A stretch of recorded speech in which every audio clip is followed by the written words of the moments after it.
আমি এছডি টানিছোঁ টানিলোঁ ৪,৭25.৯৯ টকা। এতিয়া আমাৰ গোটেই টোটেল এমাউণ্ট আফটাৰ এছডি হ'ল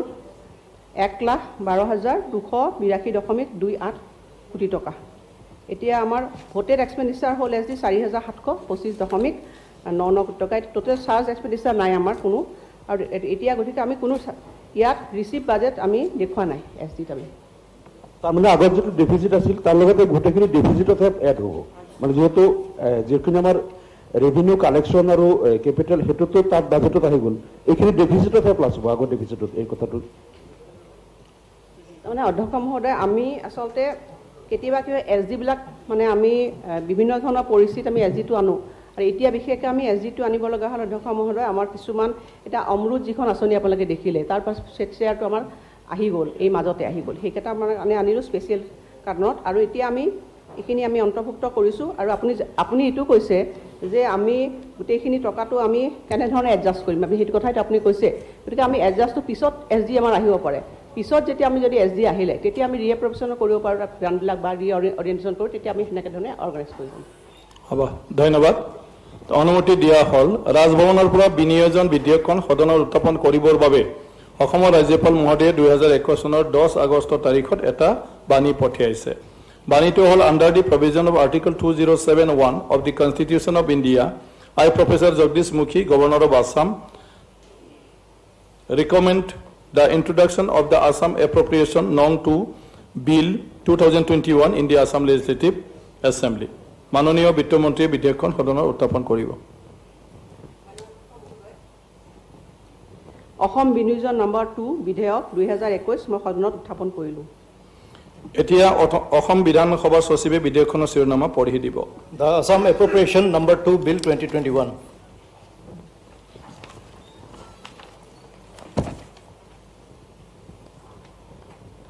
এতিয়া আৰু এখন আছে। ৰাজভৱনৰ পৰা বিনিয়োজন বিধেয়কখন সদনত বিবেচনাৰ বাবে উত্থাপন কৰিবলৈ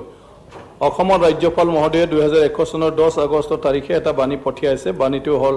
under the provision of article 2073 of the constitution of India, I, Professor Jagdish Mukhi, Governor of Assam, recommend that the Assam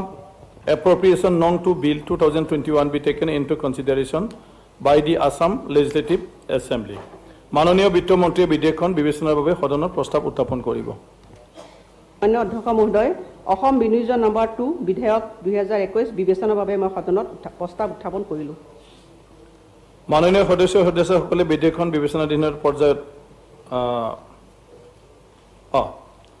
এতিয়া মাননীয় সদন,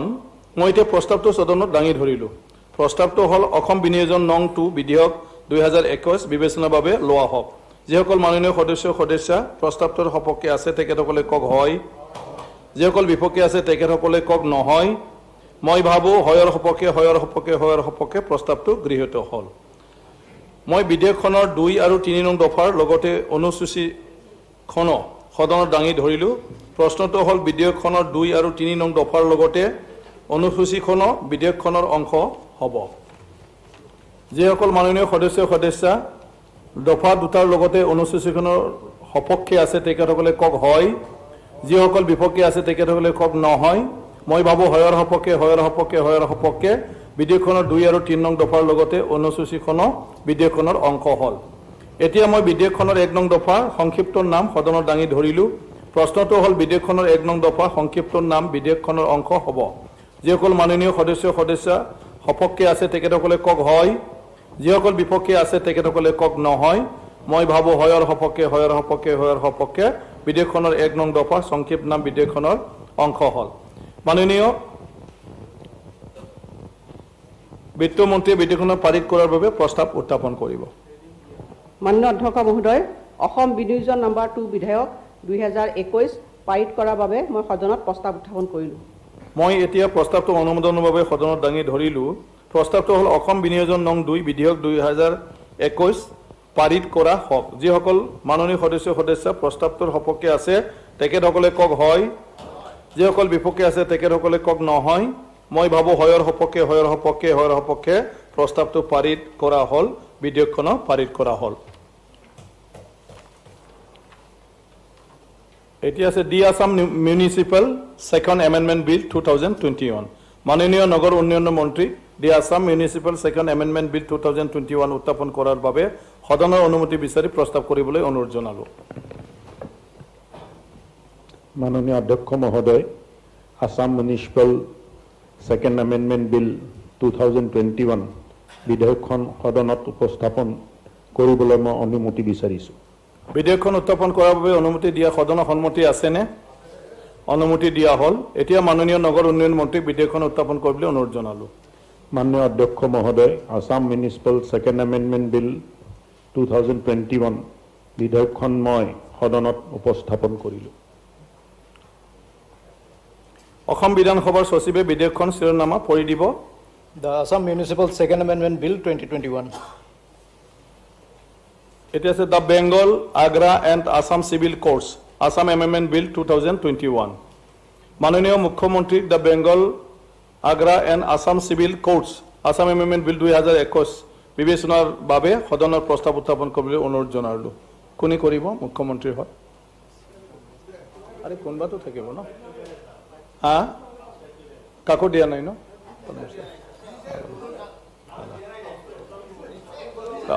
অলপ অলপ পিছত আমি অলপ পিছত কৰো না না না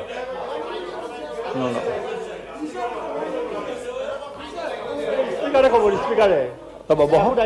আপুনি ক'ব নেকি ৰব না একো নাই ওজনৰ কোনো কথা নাই মই কৈ আছো মই স্পিকাৰে কৈ আছো ন মই কৈ আছো মানে আমি অন্য বিলখন এতিয়া কৰো যেহেতু বিল আৰু দুখন আছে তো ইয়াৰ পিছত তেখেতসকলৰ পৰা মেছেজ আহিব তেখেতৰ পৰা এটা দি আসাম মিউনিচিপাল এমেন্ডমেন্ট বিল 2021 মাননীয় নগৰ উন্নয়ন মন্ত্ৰীক দা আসাম মিউনিচিপাল এমেন্ডমেন্ট বিল 2021 বিবেচনাৰ বাবে সদনত প্ৰস্তাৱ উত্থাপন কৰিবলৈ অনুৰোধ জনালো মাননীয় মন্ত্ৰী মাননীয় নগৰ মন্ত্ৰী দি আসাম মিউনিচিপাল এমেন্ডমেন্ট বিল 2021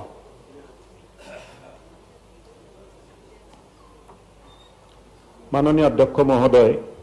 দি আসাম মিউনিচিপাল এমেন্ডমেন্ট বিল 2021 দফাই দফাই বিবেচনা কৰাৰ বাবে মই সদনত প্ৰস্তাৱ উপস্থাপন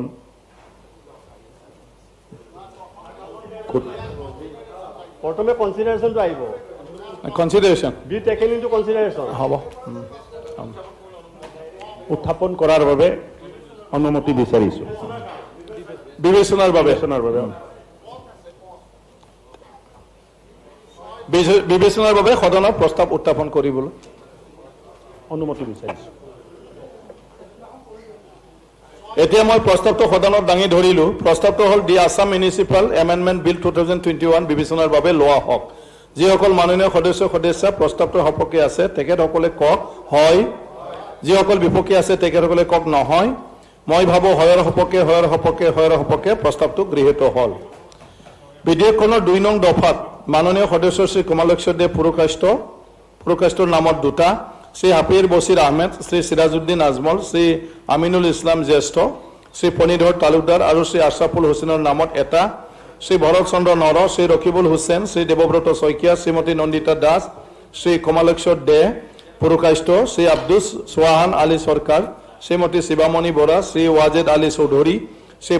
ভাস্কৰ জ্যোতি বৰুৱা শ্ৰী শশীকান্ত দাস শ্ৰী আব্দুল বাতিন খণ্ডকাৰ শ্ৰী মিজবাহুল ইছলাম লস্কৰ আৰু শ্ৰী খলিল উদ্দিন মজুমদাৰৰ নামত এটা মুঠ 4টা সংশোধনী আছে এতিয়া মই মাননীয় সদস্য শ্ৰী কমলেশ্বৰ দে পুৰকাষ্ট শ্ৰী হাফিজ বছিৰ আহমেদ আৰু সহযোগী সদস্য 4 জন আৰু শ্ৰী ভৰত চন্দ্ৰ নৰ আৰু সহযোগী সদস্য 12 তেখেতসকলৰ সংশোধনী প্ৰস্তাৱ 4টা উত্থাপন কৰিবলৈ আৰু ইয়াৰ ওপৰত বক্তব্য ৰাখিবলৈ আহ্বান জনালো মুক্ত কৰি লওক আগত I beg to move in the clause 2 of the proposed bill, the word 24 appearing in the line 4 and 5 shall be substituted by the word 18. আৰু next Honorable Speaker, sir, I beg to move in clause 2 of the proposed bill, the words 24 appearing in lines 4 and 5 shall be substituted by the word 18. Ito বক্তব্যটো ৰাখি দিম নেকি লগত হা বক্তব্যটো ইফালে ৰাখিব নেকি ইফালে আগতে ৰাখক কংগ্ৰেছৰ পৰা আগতে ৰাখক Sir, I beg to move in clause 2 of the proposed bill, the words 24 appearing in line 4 and 5 shall be substituted by the words 22.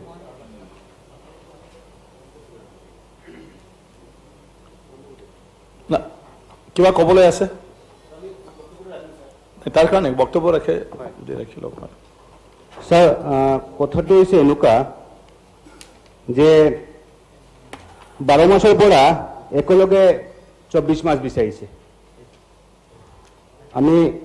18 মাস কৈছো আৰু অধ্যক্ষ মহোদয় কথাটো হৈছে এনেকুৱা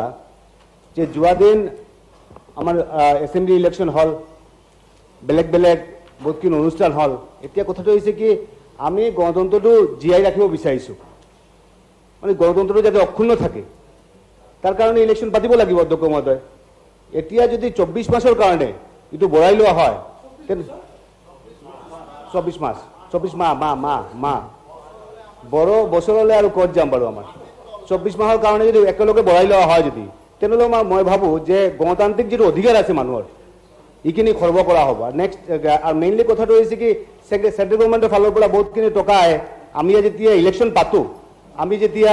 আমাৰ বডিবিলাকৰ ইলেকশন পাতো আজি মিউনিচিপালিটি আজি পঞ্চায়তৰ ইলেকশন যেতিয়া পাতো তেতিয়া আমাৰ চেন্ট্ৰেলে বহুতখিনি টকা দিয়ে অধ্যক্ষ মহোদয় মোৰ কথাটো এনেকুৱাই যে এই যে 24 মাসটো বঢ়োৱা হৈছে ইটো কাৰণে মই ভাবো যে ক'ত আমাৰ বহুতখিনি প্ৰব্লেম হ'ব আজি মিউনিচিপালিটি যিখিনি আছে আজি চাগে ধৰক কৰিমগঞ্জ মিউনিচিপালিটি আজি অন ফাণ্ড নোহোৱাৰ কাৰণে যদি ধৰ্মাটো দিব পৰা নাই আজি ডিমলিউশ্যন ফাণ্ডটো নাই আজি বিশেষকৈ প্ৰায় 1,50,000 টকা তাতে পৰি আছে হৰিজনবিলাকক ধৰ্মা দিব পৰা নাই অধ্যক্ষ মহোদয় ইটো কাৰণটো হৈছে অধ্যক্ষ মহোদয় এই যে ডিৰেক্টলি অফিচাৰবোৰ থাকে সিহঁতৰ একাউণ্টেবিলিটি অকণমান কম থাকে মই নকওঁ যে সিহঁতৰ একাউণ্টেবিলিটি নাই কিন্তু একাউণ্টেবিলিটি কম থাকে আজি আমাৰ ৰাইজ জড়িত থাকিলে যেনেকৈ এটা একাউণ্টেবিলিটি থাকে আমাৰ যেনেকৈ এটা দায়বদ্ধতা থাকে মই ভাবো যে অফিচাৰবোৰ যেতিয়া থাকে তেতিয়া দায়বদ্ধতা নাথাকে এইটো কাৰণে মই মন্ত্ৰী মহোদয়ক মই অনুৰোধ জনাম যে আপোনালোকে একেলগে এতিয়া আৰু 12 মাস বঢ়াই কেনে আপোনালোকে 24 মাস নকৰিব আপুনি আৰু 6 মাস বঢ়াই দিয়ক আৰু মই ভাবো যে ইতিমধ্যে নৰেন্দ্ৰ মোদী ডাঙৰীয়া কৈছে যে আপোনালোকে জানে যে অগাষ্টৰ ভিতৰত ভেকচিন মোটামুটি কমপ্লিট হৈ যাব গোটেইকেইটা মানুহ ভেকচিন যেতিয়া কমপ্লিট হৈ যাব তেতিয়া আমি মোটামুটি অপেনলি চলিব পাৰি তো মই ভাবো যে 6 মাস বঢ়াই দিয়া হয় যদি তেনেহ'লে আমি আমাৰ ইলেকশনটো পাতি কেনে আকৌ এটা সুস্থ আৰু সুন্দৰ পৰিবেশ আমি সৃষ্টি কৰিব পাৰিম ঠিক আমি অধ্যক্ষ মহোদয় ইয়াতে আমি যেটো এমেন্ডমেন্ট আনিছো যেহেতু সরকারে মিউনিসিপালিটি বোৰ্ডৰ ইলেকশন যোৱা বছৰ পাতিব লাগিছিল এটো এক্সটেন্ড 12 মাহলৈকে এক্সটেন্ড হৈছিল তাৰ পিছত গৈ কোভিড পেন্ডেমিকৰ কাৰণে আৰু 6 মাহ বঢ়াই 18 মাহ হৈ গৈছে উইদাউট ইলেকশন এক্সিকিউটিভ অফিচাৰে চলাই আছে এতিয়া এই 18 মাহ হোৱালৈকে আমি দেখিছো যে 30/9/2021 লৈকে এতিয়া যেহেতু আগত বঢ়াই দিয়া হৈছিল এক্সিকিউটিভ অফিচাৰে চলাই থাকিব মিউনিচিপালিটি বিলাক এতিয়া এইখিনিলৈকে 18 মাহ হয় মানে উইদাউট ইলেকশন টাইম পাৰ হৈ 30/9/2021 লৈকে 18 মাহ হৈ আছে তাৰপিছত এতিয়া এইখিনি আমি এপ্ৰুভেল দিব লাগিব 18 মাহৰ কম আমি এমেন্ডমেন্ট আনিব নোৱাৰো যেহেতু অলৰেডি 18 মাহ আমাৰ উইদাউট ইলেকশন মিউনিচিপালিটি বিলাক গ'ল আৰু ছেপ্টেম্বৰলৈকে 18 মাহ কভাৰ কৰি আছে গতিকে 18 মাহতকৈ কম আমি আনিবই নোৱাৰো এতিয়া আমি বিচাৰিছো আৰু যদি ফাৰ্দাৰ আমি 24 মাহলৈকে এক্সটেনশন দিও যে মিউনিচিপালিটি বোৰ্ড বিলাক উইদাউট ইলেকশন 24 মাহলৈকে তেওঁলোকে এক্সিকিউটিভ অফিচাৰে চলাই থাকিব তেতিয়া কি হ'ব এটোতো প্ৰেসিডেন্ট হৈ যাব আজি কোভিড পেন্ডেমিক সিচুৱেচন আছে হয়তো অহা বছৰলৈ বা পৰৱৰ্তী সময়ত কোভিড পেন্ডেমিক সিচুৱেচন নাথাকিব এতিয়া এই আইনখনত যেতিয়া 24 মাহলৈকে আমি লুজ কৰি দিম যে উইদাউট ইলেকশন মিউনিচিপালিটি বোৰ্ড বিলাক 24 মাহলৈকে তেওঁলোকে চলাই যাব পাৰিব তেতিয়াতো এইটো আইনত যেহেতু আছে এইটো তেওঁলোকৰ কাৰণে এটা অথৰাইজ হৈ যাব গতিকে আমি ভাবো যেহেতু আমাৰ কম্পালচন আছে কোভিড পেন্ডেমিকৰ কাৰণে যে হ'ব 30/9/21 লৈকে যেহেতু তেওঁলোকৰ কাৰ্যকাল আছে 18 লৈকে সীমিত কৰা হোক তাৰপিছত নিৰ্বাচন পাতাৰ হেৰি কৰা হোক যাতে তেওঁলোকক আনলিমিটেড টাইম লোৱাৰ এটা চান্স আমি দিয়া নহয় এই কাৰণে আমি এইটো এমেন্ডমেন্ট আছে আৰু এটা মই কথা ক'ব বিচাৰিছো যে আমাৰ দলৰ পৰা এইটো উমৈহতীয়া সিদ্ধান্ত এটা কংগ্ৰেছ দলৰ পৰাও দুই ধৰণৰ 22 মাহ 18 মাহ দুই ধৰণে কৈছে এটা সৰ্বসন্মত আমি ভাবো তেখেতসকলেও এটা পইণ্টত আহিলে ভাল হয় মন্ত্ৰী মহোদয়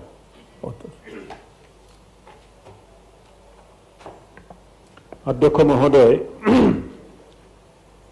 আমি 24 মাহৰ কাৰণে আমেন্ডমেন্টটো বিচাৰিছো আগত 12 মাহ আছিলে কিন্তু 12 মাহটো 31 মাৰ্চত 2021 চনতে এক্সপায়াৰ হৈ গ'ল আৰু 24 মাহ এইকাৰণে বিচৰা হ'ল যে তাৰ ভিতৰতো আপুনি ধৰি লওক যে 4 মাহ 10 দিন 11 দিন আজি গ'ল আৰু ছেপ্টেম্বৰত 18 মাহ সম্পূৰ্ণ হ'ব পেণ্ডেমিক যিদৰে চলি আছে এটা জিলাৰ পৰা এটা জিলাৰ ভিতৰত যাতায়াত যেতিয়া বন্ধ হৈ আছে আমি আশা কৰিব নোৱাৰো যে বহুত সোনকালে ইলেকশ্যন হ'ব যেতিয়ালৈ কোভিড পৰিস্থিতি নৰ্মেল নহয় আৰু হেলথ ডিপাৰ্টমেণ্টে ক্লিয়াৰেন্স নিদিয়ে আমি ইলেকশ্যনটো পাতিব নোৱাৰো কিন্তু সবে বিচাৰিছে যে ইলেকশ্যনটো সময়মতে হ'ব লাগে আগতে হ'ব লাগিছিল কিন্তু কোভিডৰ কাৰণে ইলেকশ্যনটো নহল এই এমেন্ডমেন্টটো যেটো 24 মাহ বিচৰা আছে অধ্যক্ষ মহোদয় তাৰ লগতে এটা আছে in the bill immediately after the word for the period not exceeding 24 months the word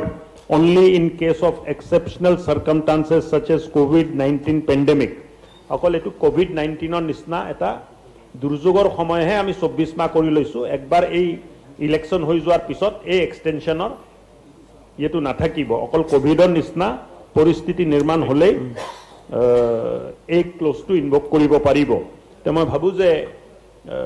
যেটো প্ৰস্তাৱ আমি দিছো 24 মাহ এক্সটেন্ড কৰিবৰ কাৰণে এটো ঠিকে আছে কোনো এমেন্ডমেন্টৰ প্ৰয়োজন ঠিক আছে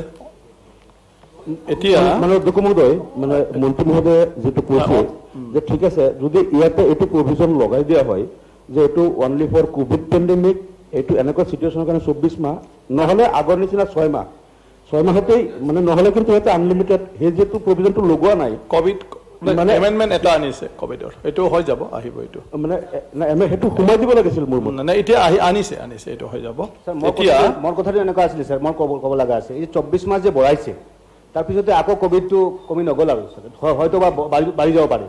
তো তাতে আকৌ বঢ়াই থাকিম নেকি এটো কাৰণে মই ভাবো যে 24 মাহ কেনেকৈ ক'ব পাৰিব ফিক্স থাকে তাৰ পিছতে আৰু নবঢ়াই যাতে 24 মাহৰ ভিতৰত যাতে আমি ইলেকশ্যনটো পাতিব পাৰো তাৰ কাৰণে যাতে মন্ত্ৰী মহোদয় যাতে কোভিড কোৱা না যায় কিন্তু আমি মহোদয় উল্লেখ কৰিছে এমেন্ডমেন্টত নট এক্সিডিং 24 মাহতকৈ বেছি নহয় অধ্যক্ষ মহোদয়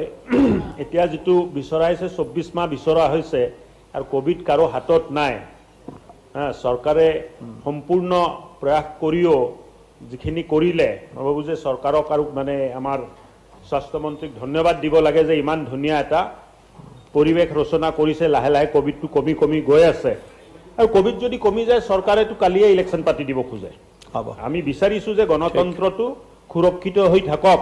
কমলাক্ষদেৱ পুৰকাষ্ট ডাঙৰীয়াই ক'লে যে গণতন্ত্ৰক কিবা কি কৈছিলে শব্দটো গণতন্ত্ৰটো আমি বচাব লাগিব গণতন্ত্ৰ বাচিব লাগিব অধ্যক্ষ মহোদয় গণতন্ত্ৰ বচোৱাৰ কথা যেতিয়া কয় মোৰ 1975 জুন জুলাই মাহৰ কথা মানে মনত পৰি যায় হ'ব যেতিয়া দেশত ইমাৰ্জেন্সি জাপি দিয়া হৈছিল কিন্তু তেনেকুৱা কোনো পৰিৱেশ নাই কোভিডৰ হৈছে আপুনি গণতন্ত্ৰ ক্লিয়াৰ হৈ গ'ল কথাটো ক'ব লগা হ'ল গণতন্ত্ৰ ৰক্ষা কৰাৰ দায়িত্ব আমাৰ হাতত আছে গণতন্ত্ৰ আমি ৰক্ষা কৰিম আৰু গণতন্ত্ৰ ৰক্ষা কৰাৰ কাৰণে ইলেকশ্যন যিমান সোনকালে পাৰো আমি পাতি দিবলৈ সাজু আছো অধ্যক্ষ মহোদয় খালি হেলথ ডিপাৰ্টমেণ্টে ক্লিয়াৰেন্সটো দিলে হ'ল ধন্যবাদ ঠিক এতিয়া মাননীয় সদস্য শ্ৰী কমলাক্ষদেৱ পুৰকাষ্ট শ্ৰী হাফিজ ৰছিদ আহমেদ আৰু শ্ৰী ভৰত চন্দ্ৰ নৰ আৰু লগতে আপোনালোকৰ মানে সহযোগী আপোনালোকৰ সংশোধনী চাৰিটা প্ৰত্যাহাৰ কৰিবনে প্ৰত্যাহাৰ অধ্যক্ষ মহোদয় এনেকুৱা ক'ব নালাগে বিকজ অফ দ্যাট আমি এনে কথা হৈছে আৰু দিলে হ'ল আমি নেগেটিভলি কোৱা নাই থাকিলে আপুনি উজ্জ্বল কৰিলে 75 ৰ কথা পজিটিভলি ক'ব লাগে বস্তুটো আমি পজিটিভলি কৈছো আমি নেগেটিভলি যোৱা নাই বস্তুটো এটো কাৰণে আমি উল্টো কৰি দিলো ঠিক আছে হ'ব আমিনুল ডাঙৰীয়া মানে অধ্যক্ষ মহোদয় ইয়াতে অৱশ্যে এই যে 18 মাহ ইতিমধ্যে পাৰ হৈ গৈছে সেই 18 মাহৰ মাজতে সাধাৰণ নিৰ্বাচনত কিন্তু আমি বিধায়ক হৈ আহিলো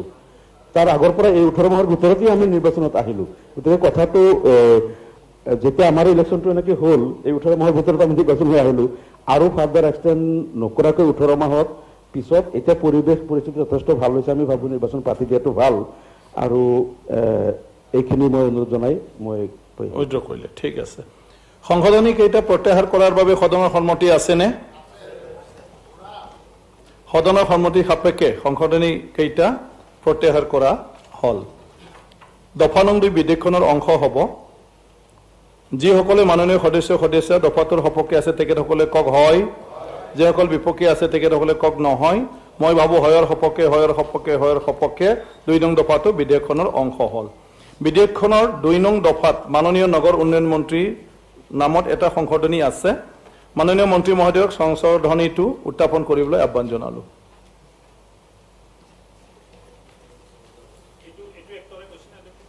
না হেতু আপুনি যেটো নতুন কৈ এটা থাকি যোৱা কিবাটো আনি দিছিলে কোভিডৰ কিবাটো আপোনাৰ যেটো amendment to hold অধ্যক্ষ মহোদয় in the bill immediately after the words for a period not exceeding 20 আপুনি উত্থাপন কৰিলে হৈ গল আৰু এটোটো সাৰ্কুলেট হৈছে আপুনি উত্থাপন কৰিলে হৈ গল মান কিবা অধ্যক্ষ মহোদয় এই গভৰ্ণমেণ্ট এমেন্ডমেন্টটো মই সদনত উত্থাপন কৰিলো মই এতিয়া সংশোধনটো সদনত দাঙি ধৰিলো In the bill, immediately after the words for a period not exceeding 24 months, the words only in case of exceptional circumstances such as a COVID-19 pandemic shall be inserted. যিসকল মাননীয় সদস্য সংশোধনীটোৰ সপক্ষে আছে তেখেতসকলে কক হয় যিসকলে বিপক্ষে আছে তেখেতসকলে কক নহয় মই ভাবো হয়ৰ সপক্ষে সংশোধনীটো গ্ৰহণ কৰা হল সংশোধনীৰ সৈতে দফা নং 2 বিধেয়কখনৰ অংশ হ'ব যিসকল মাননীয় সদস্য দফাটোৰ সপক্ষে আছে তেখেতসকলে কক হয় যিসকল বিপক্ষে আছে তেখেতসকলে কক নহয় মই ভাবো হয়ৰ সপক্ষে 2 নং দফাটো বিধেয়কখনৰ অংশ হল বিধেয়কখনৰ 1 নং দফা সংক্ষিপ্ত নাম পৰিসৰ আৰু আৰম্ভণত কোনো সংশোধনীৰ প্ৰস্তাৱ নাই এতিয়া মই বিধেয়কখনৰ 1 নং দফা সংক্ষিপ্ত নাম পৰিসৰ আৰু আৰম্ভণৰ সদনত দাঙি ধৰিলো প্ৰশ্নটো হল বিধেয়কখনৰ 1 নং দফা সংক্ষিপ্ত নাম পৰিসৰ আৰু আৰম্ভণৰ বিধেয়কখনৰ অংশ হ'ব যিসকল মাননীয় সদস্য দফাটোৰ সপক্ষে আছে তেখেতসকলে কক হয় যিসকলে বিপক্ষে আছে তেখেতসকলে কক নহয় মই ভাবো হয়ৰ সপক্ষে বিধেয়কখনৰ 1 নং দফা সংক্ষিপ্ত নাম পৰিসৰ আৰু আৰম্ভণ বিধেয়কখনৰ অংশ হল মাননীয় নগৰ উন্নয়ন মন্ত্ৰীক বিধেয়কখন পাৰিত কৰাৰ বাবে প্ৰস্তাৱ উত্থাপন কৰিবলৈ অনুৰোধ জনালো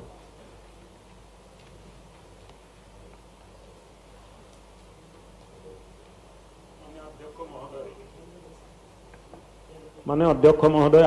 দি আসাম মিউনিসিপাল এমেন্ডমেন্ট বিল 2021 দফাই বিবেচনা কৰাৰ বাবে মই সদনত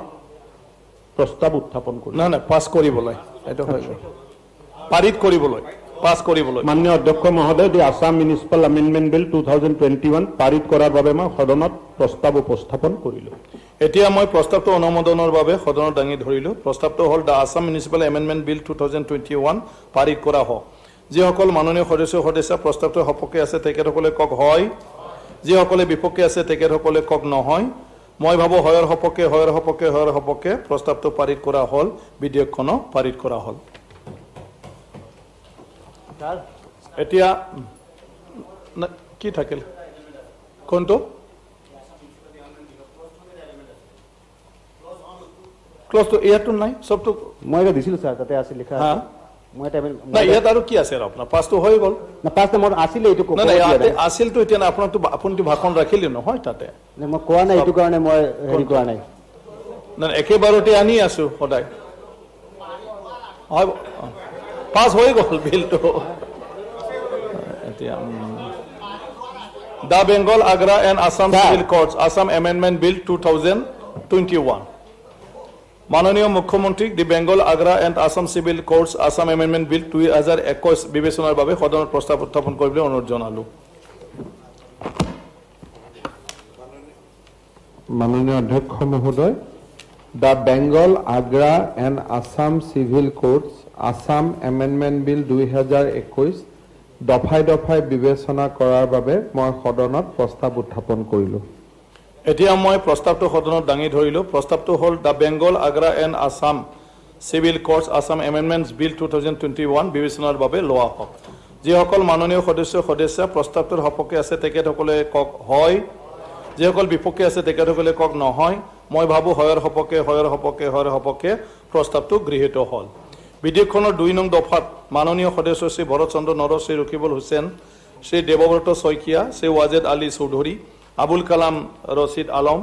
কমলক্ষদেৱ পুৰকাষ্ট শ্ৰী সিদ্দিক আহমেদ শ্ৰীমতী নন্দিতা দাস শ্ৰী ভাস্কৰ জ্যোতি বৰুৱা শ্ৰী আব্দুল জৱাহন আলী সৰকাৰ শ্ৰীমতী শিৱামণি বৰা শ্ৰী শশীকান্ত দাস শ্ৰী মিছবাহুল ইছলাম লস্কৰ আৰু শ্ৰী আব্দুল বাতিন কণ্ডকাৰৰ নামত দুটা সংশোধনী আছে এতিয়া মই মাননীয় সদস্য শ্ৰী ভৰতচন্দ্ৰ নৰ আৰু সহযোগী সদস্য আপোনালোকক সংশোধনী প্ৰস্তাৱ দুটা উত্থাপন কৰিবলৈ আৰু ইয়াৰ ওপৰত বক্তব্য ৰাখিবলৈ আহ্বান জনালো Sir, I beg to move in sub-clause 1 of clause 2 of the proposed bill, the word 5 appearing in line 2 shall be substituted by the word 6. Also, sir, I beg to move in sub-clause 2 of the clause 2 of the proposed bill, the word 10 appearing in line 2 shall be substituted by the word 11. Sir, Assam Sarkare, Assam, the Bengal Agra Assam Civil Code,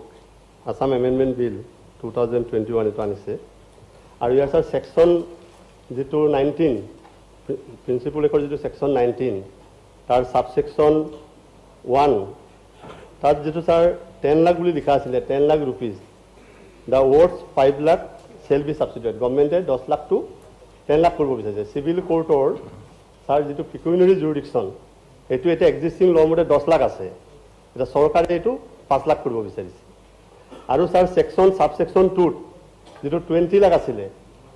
যেটো pecuniary jurisdiction এটো এতিয়া আসাম গভর্নমেন্টে 20 লাখ তো এটা 10 lakh korbo bichariছে sir বিল যেটা অ্যাসেম্বলিত বিল এটা দাখিল কৰে এমেন্ডমেন্টৰ কাৰণে এটা গদাই বিলটোৰ লগত statement on object and reason এটা থাকে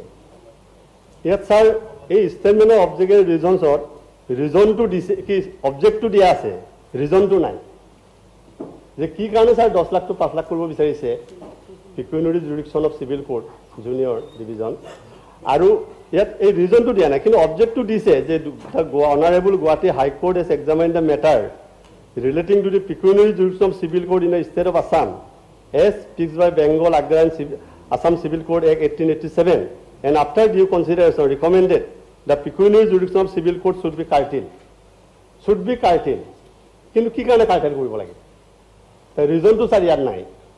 ঠিক তেনেকৈ further the honorable Guwahati High Court has also proposed to amend the said act to effect that the appeal from the Court of Civil Justice Senior Division where the value of original suit decree does not exceed 20 lakh should lie to the district judge and exceeding 20 lakh should go to the High Court. ইয়াৰো sir object এটো কিন্তু ইয়াৰ কোনো কাৰণ নাই sir এই কাৰণে আমি এমেন্ডমেন্টটো আনাৰ কাৰণ হ'ল আমি খুব চিন্তিত হৈছো এই যে স্যাৰ 10 লাখ to 5 লাখ কৰিব বিচাৰিছে আৰু 20 লাখ to 10 লাখ কৰিব বিচাৰিছে এইবাৰ এমেন্ডমেন্টত কিন্তু স্যাৰ ইন্টাৰেস্টিং কথা যে আজিৰ পৰা 10 মাহৰ আগতে 12 অক্টোবৰ 2020 এই এক্ট এমেন্ডমেন্ট কৰিছিল মাত্ৰ 10 মাহৰ আগতে 12 অক্টোবৰ 2020 তেতিয়া স্যাৰ এমেন্ডমেন্ট কৰি যেতিয়া কিন্তু 2020 এমেন্ডমেন্ট কৰাৰ আগতে সিভিল কোডৰ জুনিয়ৰ ডিভিজনৰ pecuniary jurisdiction তেওঁৰ মাত্ৰ আপোনাৰ 50,000 আছিল তে 2020 12 অক্টোবৰত এমেন্ডমেন্ট কৰি এছেম্বলিতে এই 50,000 টো স্যাৰ 10 লাখ কৰিলে আৰু সাবসেকশনত যেটো স্যার সাবসেকশন 2 যেটো 2 লাখ আছিল এই 2 লাখ টো স্যার 20 লাখ কৰিছিল 2020 12 অক্টোবৰত আজি মাত্ৰ 10 মাহ হৈছে যে স্যাৰ 50,000 to 10 লাখ কৰিছিলো 2 লাখ তো আমি 20 লাখ কৰিছিলো 10 মাহৰ আগতে 10 মাহৰ ভিতৰত কি এনেকুৱা ঘটনা ঘটিলে কি অসুবিধা পালে যাৰ কাৰণে আকৌ ৰিভাইজ কৰিব লগা হৈছে দে 10 লাখ to 5 লাখ 20 লাখ to 10 লাখ আমি স্যার এই এছেম্বলিতে মই মেম্বাৰ নহয় তেতিয়া এই এছেম্বলিয়ে পাছ কৰিছে ল ডিপাৰ্টমেণ্টে আনিছিলে প্ৰপ'জেলটো যে আজি 10 লাখৰ পিছত আমি এইটো ৰিভাইজ কৰিব লগা হ'ল স্যাৰ সেইকাৰণে ইয়াত যেটো ৰিজনটো নাই মই মাননীয় মুখ্যমন্ত্ৰী যে ল বিভাগৰ মিনিষ্টাৰ থাকে মই ৰিকুৱেষ্ট কৰিব বিচাৰিছো জেনেৰেলি স্যাৰ এনেকুৱা যেতিয়া কনফিউজ হয় তেতিয়া মানে বিলটো লগে পাছ নকৰি সিলেক্ট কমিটিতে পঠিয়াই দিয়ে আমাৰ এছেম্বলিত স্যাৰ সিলেক্ট কমিটিৰ প্ৰভিজন আছে যে সিলেক্ট কমিটিত পঠিয়াই আমি আৰু পাৰ্ডাৰ আমি ষ্টাডি কৰিব পাৰো এটো কি কাৰণে এটো হৈছে বস্তু স্যাৰ 2020 12 অক্টোবৰত এমেন্ডমেন্ট কৰাৰ আগতে এই এক্টটো আৰু এবাৰ এমেন্ডমেন্ট কৰিছিলে 2005 চনৰ স্যাৰ আপোনাৰ 21 ডিসেম্বৰ এই এছেম্বলিত 2005 21 ডিসেম্বৰত তেতিয়া কিন্তু স্যার এই যেটো সেকশন 19 সাবসেকশন 1 যেটো এতিয়া যেটো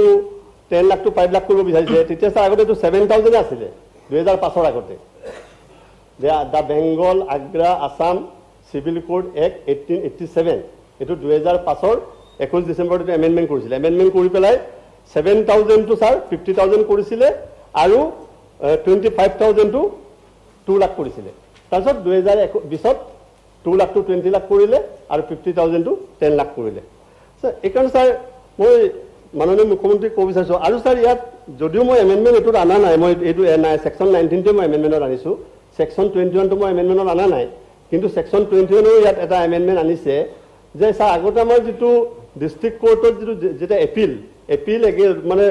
ৰুলিং বা decree of civil court junior ডিভিজনৰ যিটো এপিলটো যেতিয়া স্যাৰ ডিষ্ট্ৰিক্ট জাজে লয় আৰু ডিষ্ট্ৰিক্ট জাজ তাত কোনো তাত ভেলুটো যিটো মানে কোনো ফিক্স নাছিলে কিন্তু এতিয়া এমেণ্ডমেণ্টত এইটো কৰিছে যে বিলো 20 লাখৰ যিবিলাক এপিলবিলাকে মানে বিলো 20 লাখ ভেলুৰ এপিলবিলাকে ডিষ্ট্ৰিক্ট জাজে ল'ব পাৰিব এবভ 20 লাখ হ'লে হাই কোৰ্টলৈ আহিব লাগিব এটা নতুনকৈ এইটো সেকশন 21ত এইটো দিছে এইটো ইনচাৰ্ট কৰিছে এইটো বস্তুটো স্যাৰ মই এইটো ক'ব বিচাৰিছোঁ যে হাই কোৰ্টত হাজাৰ হাজাৰ কেছ আছে বছৰ বছৰ ধৰি তাত ডিছপ'জ কৰিব পৰা নাই ডিউ টু পছটি অফ টাইম সময়ৰ অভাৱত এতিয়া যদি আকৌ 20 লাখৰ ওপৰৰ কেছবিলাক যদি আকৌ হাই কোৰ্টলৈ দিয়ে তেতিয়াহ'লে হাই কোৰ্টৰ এটা বাৰ্ডেন এটা হ'ব আৰু আমি ডিষ্ট্ৰিক্টৰ পৰা আমাৰ স্যাৰ কেছৰ কাৰণে মানুহবিলাক আহিব লাগিব এইকাৰণে স্যাৰ মই যে মাননীয় মুখ্যমন্ত্ৰীক মই ৰিকুৱেষ্ট কৰিছোঁ কাৰণ স্যাৰ আমাৰ যিটো যেতিয়া স্যাৰ কি হ'ব 2020ৰ 10 মাহৰ আগতে যেতিয়া এইটো 50,000 to 10 লাখ কৰিছিলে 2 লাখ to 20 লাখ কৰিছিলে তাৰপিছত কোৰ্টবিলাক এটা ছেটিং এটা হৈ গৈছিলে স্যাৰ মুনচিপ court civil court junior district জাজ এটা ছেটিং হৈছিলে গোটেই ফাইলবিলাক প্ৰচিডিংবিলাক এনেকৈ কোৰ্টে জমা হৈ গৈছিলে এতিয়া যেতিয়া এইটো যদি আকৌ 10 মাহৰ পিছত যদি আকৌ এমেণ্ডমেণ্ট আনিব তেতিয়া ছেটিংটো আকৌ নতুনকৈ ফাইলবিলাক প্ৰচিডিংবিলাক ইফাল কৰিব তেতিয়া টাইম এটা লাগিব স্যাৰ যথেষ্ট টাইম হ'ব এইকাৰণে স্যাৰ যিটো লৰ অৰ্ডাৰ এটা কথা লিখা থাকে জাষ্টিচ ডিলেড জাষ্টিচ ডিনাইড সেইকাৰণে মানুহৰ এটা হাৰাছমেণ্ট হ'ব আৰু এটা খৰচ বেছি বাঢ়িব এইকাৰণে আমি গোটেই এই বস্তুটো আমি স্পষ্ট হ'ব পৰা নাই কাৰণ যিহেতু ৰিজনটো নাই মাননীয় মুখ্যমন্ত্ৰীক মই এইটো ৰিকুৱেষ্ট কৰিছোঁ যে এইটো সিলেক্ট কমিটিলৈ পঠিয়াই দিয়ক আমি ফাৰ্ডাৰ আৰু ষ্টাডি কৰি লওঁ মুখ্যমন্ত্ৰী মহোদয়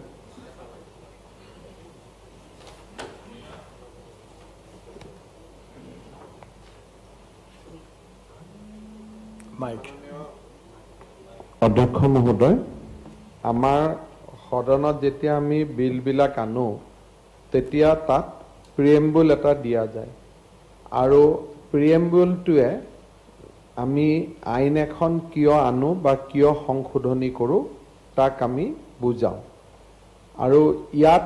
প্ৰিএম্বুলত আমি কৈছোঁ whereas it is expedient further to amend অৰ্থাৎ চৰকাৰে ভাবিছে যে এইটো ইট ইজ এক্সপিডিয়েণ্ট এতিয়া বিধানসভাত যেতিয়া বিল এখন অনা যায় তাত ৰিজন কি যুক্তি নকৈ এটা ইমানেই কৈ দিয়ে যে ইট ইজ এক্সপিডিয়েণ্ট নাও when amendments are moved তেতিয়া বিৰোধী পক্ষই সোধে আৰু আমি তেওঁলোকক জাষ্টিফিকেশ্যন দিওঁ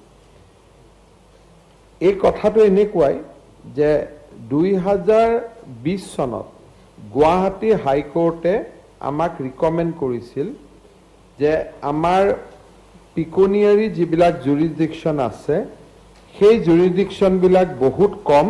আৰু সেই জুৰিডিকশ্যনবিলাক বঢ়াব লাগে সন্মানীয় সদস্য ভৰত নৰহ ডাঙৰীয়াই কোৱাৰ দৰে সেই সময়ত গুৱাহাটী হাইকোৰ্টে আমাক অনুৰোধ কৰিছিল যে আপোনালোকে চিভিল জাজ জুনিয়ৰ ডিভিজনৰ যিটো পিকুনাৰী জুৰিডিকশ্যন সেইটো 20 লাখ টকালৈকে বঢ়াওক সিনিয়ৰ চিভিল জাজ আৰু জুনিয়ৰৰ যিটো পিকুনাৰী জুৰিডিকশ্যন সেইটো আপোনালোকে 40 লাখলৈকে আপোনালোকে বঢ়াওক আৰু সেই ধৰণে আমাক তেওঁলোকে এটা ৰিকমেণ্ডেশ্যন দিছিলে তাৰ পিছত কোনটো ষ্টেজৰ পৰা কোৰ্ট এপিল যাব তেওঁলোকে আমাক ৰিকমেণ্ডেশ্যন দিছিলে এতিয়া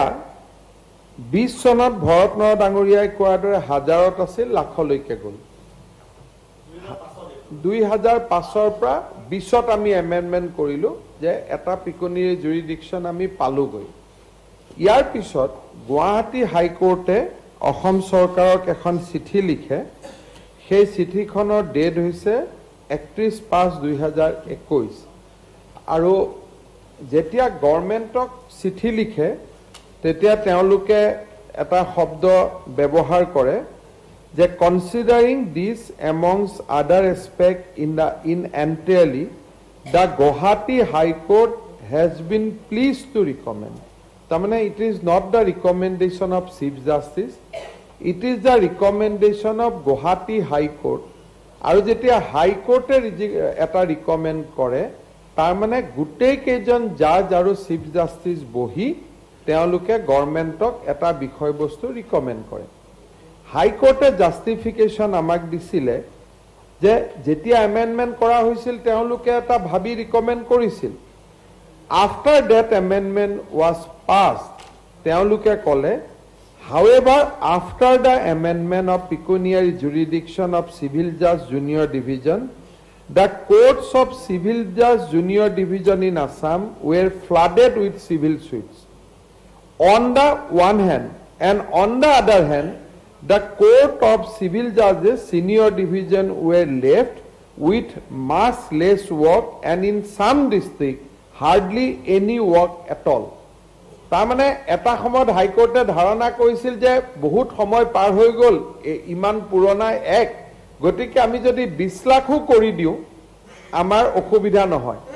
কিন্তু যেতিয়া প্ৰেক্টিকেল ৰিয়েলিটিত আমি গলো তেতিয়া আমি দেখা পালো যে আমাৰ ইয়াত কেছ ইমান টকাৰ নাহে 20 লাখ টকাৰ কেছ সিভিল জুনিয়ৰ ডিভিজনৰ 20 লাখ টকালৈকে যেতিয়া আমি কৈ দিলো সব কেছ তেওঁৰ টেবুলত আহি গ'ল সিভিল জাজ যিজন সিনিয়ৰ ডিভিজন বা সিভিল জাজ থাকে তেওঁৰ হাতত কেছ নাই আৰু গুৱাহাটী হাইকোৰ্টে ক'লে যে in some district they are left with no work এটা ভৰতনৰা ডাঙৰীয়াই জানে যে আমাৰ দেশৰ শাসন প্ৰণালী তিনিটা ব্যৱস্থাৰ ওপৰত চলে কাৰ্যপালিকা ন্যায়পালিকা আৰু বিধানপালিকা বা বিধানমণ্ডল ইজনে সিজনৰ ক্ষেত্ৰত আমি এনক্ৰোচ নকৰো যেতিয়া গুৱাহাটী হাইকোৰ্টে as a high court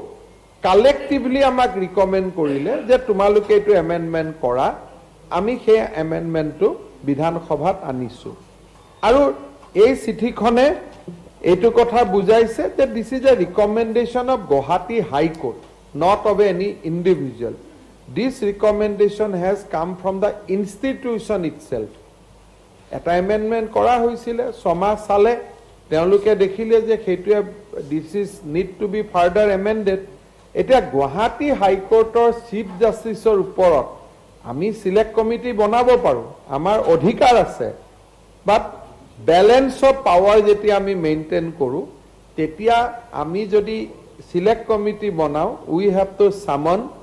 the officials of Guwahati high court before the select committee আমি পাৰো আজি অধ্যক্ষকো গুৱাহাটী হাইকোৰ্টে সামন কৰিব পাৰে কিন্তু নকৰে ৰেয়াৰেষ্ট অফ দ্য ৰেয়াৰ অকেজনত কৰে that is called balancing the equilibrium যে আমি সকলোৱে নিজৰ নিজৰ সৌৰ জগতত চলো ইজনে সিজনক ইন্টাৰেক্ট নকৰো this is not a serious matter হাইকোৰ্টে নিজে চলিবৰ কাৰণে নিজে ৰিকমেণ্ড কৰিছে যে আমাক এখিনি ঠিক কৰি দিয়া আৰু for the smooth functioning of judiciary আমি সিলেক্ট কমিটিৰ দৰে ব্যৱস্থাত যাব নালাগে that cast aspersion on the collective will of the high court এজন চিফ জাষ্টিছে দিলেও বেলেগ কথা দিস ইজ এ ৰিকমেণ্ডেশ্যন ৱৰ্ডটো হ'ল যে further considering this amongst other aspect in entirely the Guwahati high court has been pleased to recommend গতিকে ইয়াৰ ওপৰত মই নাভাবো যে সিলেক্ট কমিটিত যাব লাগে কাৰণটো ক'লোৱে যে জুনিয়ৰ ডিভিজনত বহুত কেছ আহি গ'ল সিনিয়ৰ ডিভিজনত কবাত কম কেছ কবাত কেছ নাইয়ে বুলি ক'লে অহা পৰখিও যদি আকৌ হাইকোৰ্টে আমাক কয় যে নহয় ইয়াৰ পিছতো এমেণ্ডমেণ্ট এটা লাগে আমি কৰি থাকো কাৰণ this is for the smooth functioning of judiciary we need to respect the institute কথাটো ইমানেই গতিকে মই ভাবো যে সন্মানীয় সদস্য ভৰতনৰা ডাঙৰীয়াক যেহেতু কাৰণটো মই ৰেকৰ্ডত ক'লোৱেই চিঠিখনো আপোনাক মই দি দিম ইয়াৰ ওপৰত আৰু হাইকোৰ্টৰ ওপৰত আমি সিলেক্ট কমিটি কৰি কি কৰিম গতিকে মই ভাবো যে সদনে নিশ্চয় এইটো মানি ল'ব ছাৰ মই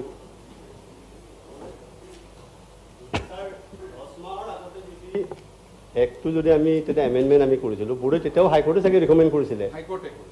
যে আমি এমেণ্ডমেণ্টটো এনি টাইম হৈ থাকিব যেতিয়াই প্ৰয়োজন নহয় ছাৰ 10 মাহৰ আগতে কৰিছে এইটো ছাৰ আপুনি ঠিকেই কৈছে যে লয় কি এমেণ্ডমেণ্ট আহিব পাৰে এমেণ্ডমেণ্ট আহিব পাৰে কিন্তু আমাৰ এনেকুৱা কি 10 মাহৰ আগতে আমি কৰিছিলে আপোনাৰ 10 লাখ কৰিলে আৰু 20 লাখ কৰিলে আৰু 10 মাহৰ পিছত 10 লাখটো 5 লাখ আৰু 20 লাখটো 10 লাখ কিন্তু আমাৰ যেটো এটা চিটিটো মুখ্যমন্ত্ৰী চিটিটো যদি আৰ অবজেক্ট এণ্ড অবজেক্ট আছে ৰিজনটো নাই ইয়াত যদি দিলেহেঁতেন কিন্তু হাইকোৰ্টে ৰিকমেণ্ড কৰাৰ পিছতো মই কৈছোঁ যে আমাৰ এডভোকেট জেনেৰেল আছে ছাৰ আৰু আমাৰ ল সেক্ৰেটাৰী আছে এজন আমাৰ ল মিনিষ্টাৰ আছে যে এছেম্বলিলৈ তেওঁলোকে এইটো আনাৰ আগতে তেওঁলোকেতো অলপ পৰীক্ষা কাৰণ হাইকোৰ্টে দিয়াৰ লগে লগে আমাৰ এছেম্বলিলৈ আনিব নালাগে যে এইটো ল সেক্ৰেটাৰী ল মিনিষ্টাৰ আছে এডভোকেট জেনেৰেল আছে তেওঁলোকে চাব লাগে ছাৰ কাৰণ এইকাৰণে কৈছোঁ ছাৰ অন্য ডিপাৰ্টমেণ্টে যদি বাৰে বাৰে লৈ আনে এইটো বেলেগ কথা ছাৰ ইংলিছত এটা কথা আছে আপুনি জানে এইটো কিং কেন ডু ন' ৰং ৰজাই কেতিয়াও ভুল কৰিব নোৱাৰে ঠিক তেনেকৈ মানুহে ভাবে ল কেন ডু ন' ৰং আইনে কেতিয়াও ভুল কৰিব নোৱাৰে অন্য ডিপাৰ্টমেণ্টৰ বোলে PWD ফাইনেন্স ডিপাৰ্টমেণ্টৰ পৰা এনেকৈ 10 মাহৰ 6 মাহৰ পিছত আহিলে 10 ৰিভাইজ এইটোতো ৰিভাইজ তাৰমানে 10টো পাছ কৰিব লাগে 20টো 10 কৰিব লাগে তাৰ অৰ্থটো হ'ল যে 2020 12 অক্টোবৰ আমি যেটো এমেণ্ডমেণ্ট কৰিছিলোঁ ইটো আছে ৰং মানে কিবা এটা প্ৰেক্টিকেল নল বস্তুটো মই এই কথাটো ক'ব বিচাৰিছোঁ যে ঠিক আছে সিলেক্ট কমিটিত দিব নালাগে কিন্তু আপোনাৰ এডভোকেট জেনেৰেল আছে ল সেক্ৰেটাৰী আছে আগত এতিয়াহে চিফ মিনিষ্টাৰ ল মিনিষ্টাৰ আগতেতো ল মিনিষ্টাৰ বেলেগ আছিলে 2020ত এখান তেওঁলোকে হাইকোৰ্টে ৰিকমেণ্ড কৰাৰ লগে এছেম্বলিলৈ বস্তুটো নানি পেলাই তেওঁলোকে অলপ ষ্টাডি কৰিব লাগে পাৰ্ডাৰ ডিছকাছ কৰিব লাগে এইটো মই ৰিকুৱেষ্ট কৰিছোঁ মাননীয় অধ্যক্ষ মহোদয় কেবিনেটত অহাৰ আগতে এই গোটেইটো মুভ কৰিছে ল সেক্ৰেটাৰীয়ে হাইকোৰ্টৰ পৰা ৰিকমেণ্ডেশ্যনটো অহাৰ পিছত এই গোটেই মেটাৰটো মুভ কৰিছে ল সেক্ৰেটাৰীয়ে আৰু লেজিসলেটিভ সেক্ৰেটাৰীয়ে ইয়াত এক্সামিন কৰি এই বিলখন আনিব পাৰে বুলি অনুমোদন দিছে আৰু এডভোকেট জেনেৰেলে মোক পাৰ্সোনালি ফোন কৰি ৰিকুৱেষ্ট কৰিছে যে ইয়াৰ ফলত কোৰ্টত খুব দিগদাৰ হৈছে গতিকে this act should be law should be pass গতিকে ভৰতনৰ ডাঙৰীয়াই কোৱাৰ দৰে advocate general has been consulted law secretary has been consulted secretary legislative has been consulted 2020তো তেওঁলোকক কনসাল্ট কৰা হৈছিল আৰু এৰৰ অফ জাজমেন্ট এনেকুৱা যে আমাৰ সদনত এনেকুৱা বহুত আইন আছে আমি এতিয়া বাজেট পাস কৰিছিলো ৰখি গল আকৌ আজি এসডি পাস কৰিলো গতিকে ইনষ্টিটিউচনৰ একমোডেশন আমি কৰো আৰু that is for the better functioning of democracy ইয়াতে 20 চনত আনাৰ কাৰণে আমি এতিয়া নকৰো তেনেকুৱা নহয় কোনোবা চিফ জাস্টিসে ভাবিলেতেন ঠিক আছে মই 20ত কৰিলো এতিয়া নকৰো 2 বছৰ পিছত কৰিম কিন্তু তেওঁলোকে যেটা এটা প্ৰ্যাকটিক্যাল ৰিয়েলিটি দেখিলে delay will cost somebody's litigation যে কোনোবাই সুট এটা হিটো এতিয়া ন্যায় পোৱা নাই জুনিয়ৰ ডিভিজনত কেছৰ ওপৰত কেছ হৈ আছে ডেট লাগি আছে গতিকে this is A legislation which has কাম ফৰ দা পাব্লিক ইন্টাৰেষ্ট সেইকাৰণে মই ভাবো যে ইয়াত কিবা ল ইস্যু থাকিলে আমি ডিবেট কৰিলোহেঁতেন কিন্তু কালেক্টিভ উইজডম অফ হাইকোৰ্ট তাৰ ওপৰত কুৱেশ্যন কৰাৰ কোনো প্ৰয়োজনীয়তা নাথাকে ধন্যবাদ তো মাননীয় সদস্য শ্ৰী ভৰত চন্দ্ৰ নৰ আৰু সহযোগী আপোনালোকে উইড্ৰল কৰিব এতিয়া সংশোধনী প্ৰস্তাৱটো উইড্ৰল কৰাৰ পিছত সদনৰ সন্মতিটো আছে উইড্ৰল কৰাৰ হয় এতিয়া সদনৰ সন্মতি সাপেক্ষে সংশোধনী দুটা প্ৰত্যাহাৰ কৰা হ'ল 2 নং দফাটো বিধেয়কখনৰ অংশ হ'ব যিসকল মাননীয় সদস্য দফাটোৰ সপক্ষে আছে তেখেতসকলে কক হয় যিসকলে বিপক্ষে আছে তেখেতসকলে কক নহয় মই ভাবো হয়ৰ সপক্ষে 2 নং দফাটো বিধেয়কখনৰ অংশ হ'ল বিধেয়কখনৰ 3 নং দফাটো সংশোধনী প্ৰস্তাৱ নাই এতিয়া মই বিধেয়কখনৰ 3 নং দফাটো সদনৰ মজিয়াত দাঙি ধৰিলো প্ৰশ্নটো হ'ল 3 নং দফাটো বিধেয়কখনৰ অংশ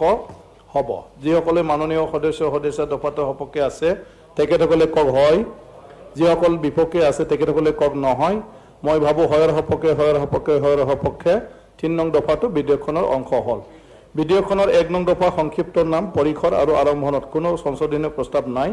বিধেয়কখনৰ 1 নং দফা সংক্ষিপ্ত নাম পৰিখৰ আৰু আৰম্ভণৰ সদনত দাঙি ধৰিলো প্ৰশ্নটো হ'ল বিধেয়কখনৰ 1 নং দফা সংক্ষিপ্ত নাম পৰিখৰ আৰু আৰম্ভণ বিধেয়কখনৰ অংশ হ'ব যিসকল মাননীয় সদস্য দফাটোৰ সপক্ষে আছে তেখেতসকলে কক হয় যিসকল বিপক্ষে আছে তেখেতসকলে কক নহয় মই ভাবো হয়ৰ সপক্ষে বিধেয়কখনৰ 1 নং দফাৰ সংক্ষিপ্ত নাম পৰিসৰ আৰু আৰম্ভণ বিধেয়কখনৰ অংশ হল এতিয়া মাননীয় মুখ্যমন্ত্ৰী বিধেয়কখন পাৰিত কৰাৰ বাবে প্ৰস্তাৱ উত্থাপন কৰিবলৈ অনুৰোধ জনালো মাননীয় অধ্যক্ষ মহোদয় the Bengal Agra and Assam civil courts Assam amendment bill 2021 পাৰিত কৰাৰ বাবে মই সদনত প্ৰস্তাৱ উত্থাপন কৰিলোঁ মই প্ৰস্তাৱটো অনুমোদনৰ বাবে সদনত দাঙি ধৰিলোঁ প্ৰস্তাৱটো হ'ল the Bengal Agra and Assam civil courts Assam amendment bill 2021 পাৰিত কৰা হওক যিসকল মাননীয় সদস্য প্ৰস্তাৱটোৰ সপক্ষে আছে তেখেতসকলে কক হয় যিসকল বিপক্ষে আছে তেখেতসকলে কক নহয় মই ভাবো হয়ৰ সপক্ষে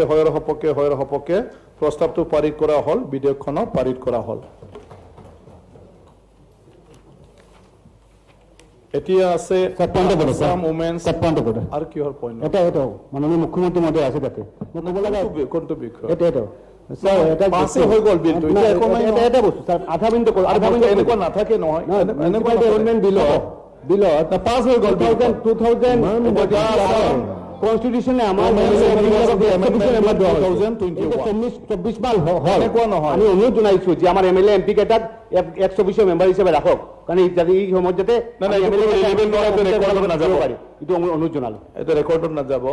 the Assam women university amendment bill 2021 মাননীয় শিক্ষামন্ত্ৰী the Assam women's university amendment bill 2021 বিবেচনাৰ বাবে সদনৰ প্ৰস্তাৱ উত্থাপন কৰিবলৈ অনুৰোধ জনালো মাননীয় অধ্যক্ষ মহোদয় the Assam women's university amendment bill 2021 দফাই বিবেচনা কৰাৰ বাবে মই সদনত প্ৰস্তাৱ উত্থাপন কৰিলোঁ মই প্ৰস্তাৱটো সদনত দাঙি ধৰিলোঁ প্ৰস্তাৱটো হ'ল the Assam women's university amendment bill 2021 বিবেচনাৰ বাবে লোৱা হওক যিসকল মাননীয় সদস্য প্ৰস্তাৱটোৰ সপক্ষে আছে তেখেতসকলে কক হয় যিসকল বিপক্ষে আছে তেখেতসকলে কক নহয় মই ভাবো হয়ৰ সপক্ষে প্ৰস্তাৱটো গৃহীত হ'ল বিধেয়কখনৰ 2 নং দফাটোত সংশোধনী প্ৰস্তাৱ নাই মই বিধেয়কখনৰ 2 নং দফাটো সদনৰ মজিয়াত দাঙি ধৰিলোঁ প্ৰশ্নটো হ'ল 2 নং দফাটো বিধেয়কখনৰ অংশ হ'ব যিসকল মাননীয় সদস্য দফাটোৰ সপক্ষে আছে তেখেতসকলে কক হয় যিসকল বিপক্ষে আছে তেখেতসকলে কক নহয় মই ভাবো হয়ৰ সপক্ষে 2 নং দফাটো বিধেয়কখনৰ অংশ হ'ল বিধেয়কখনৰ 3 নং দফাত মাননীয় সদস্য শ্ৰী কমলেশ্বৰ দে পুৰকাষ্টৰ নামত 3টা আমিনুল ইছলাম জ্যেষ্ঠ শ্ৰী আছাফুল হুছেইন শ্ৰী পনিদৰ তালুকদাৰ আৰু ৰফিকুল ইছলামৰ নামত মুঠ 2টা 5টা সংশোধনী আছে এতিয়া মই মাননীয় সদস্য শ্ৰী কমলেশ্বৰ দে পুৰকাষ্ট আমিনুল ইছলাম জ্যেষ্ঠ শ্ৰী আছাফুল হুছেইন শ্ৰী পনিদৰ তালুকদাৰ আৰু ৰফিকুল ইছলাম ডাঙৰীয়া আপোনালোকক সংশোধনী প্ৰস্তাৱ কেইটা উত্থাপন কৰিবলৈ আৰু ইয়াৰ ওপৰত বক্তব্য ৰাখিবলৈ আহ্বান জনালো তো প্ৰস্তাৱটো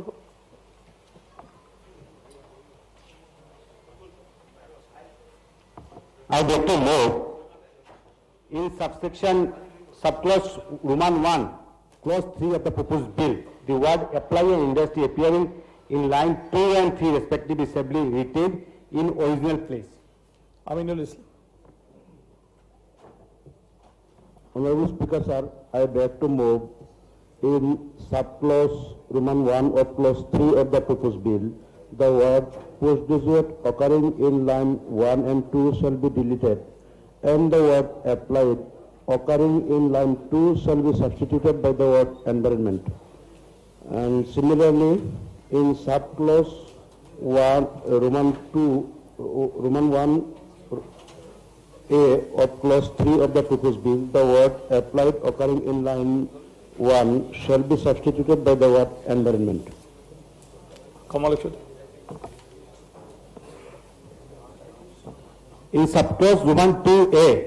of clause 3 of the proposed bill, the word apply and industry appearing in the line 1 and 2 respectively shall be retained in the original place. 5. In subclause Roman 3A of clause 3 of the proposed bill, the word apply and industry shall be retained in the original place. Aminul to aru ase aru to nai to arambho koi Kamalakshmi kobologia to ase Sir, কথাটো হৈছে এনেকুৱা sir তাৰমানে the Assam Women University Amendment Bill in first line of word apply and industry shall be delayed তাৰপিছত beet কোৱা হৈছে in the second line in between the word science and advanced word unit of the insert. অতকমতে এনেকুৱা হৈছে যে আমি আত্মনিৰ্ভৰশীল ভাৰতৰ কথা কওঁ, আমি আত্মনিৰ্ভৰশীল অসমৰ কথা কৈ থাকোঁ আৰু তাতে এটা বস্তু কোৱা হৈছে যে এপ্লাই আৰু ইণ্ডাষ্ট্ৰি আগতে আছিলে, এতিয়া ডিলিট কৰা হ'ব। অতকমতে আমাৰ যিখিনি ছাবজেক্ট যিখিনি আছে যে computer science, information technology, environmental science, industrial chemistry, food technology, petroleum chemistry, pharmaceutical science, অৰ্থাৎ এই যিবোৰ ছাবজেক্ট যিবোৰ আছে, এনে আমাৰ ক্লাছিকেল যিবোৰ ছাবজেক্ট আছে আমাৰ জানিব লাগে, ঠিক আছে, কিন্তু এইখিনি ছাবজেক্ট যদি আমি নাজানো অধ্যক্ষ মহোদয়, তেনেহ'লে আজি গ্ল'বেলাইজেশ্যনৰ যুগ, আমি এই সময়ত আমি বাহিৰত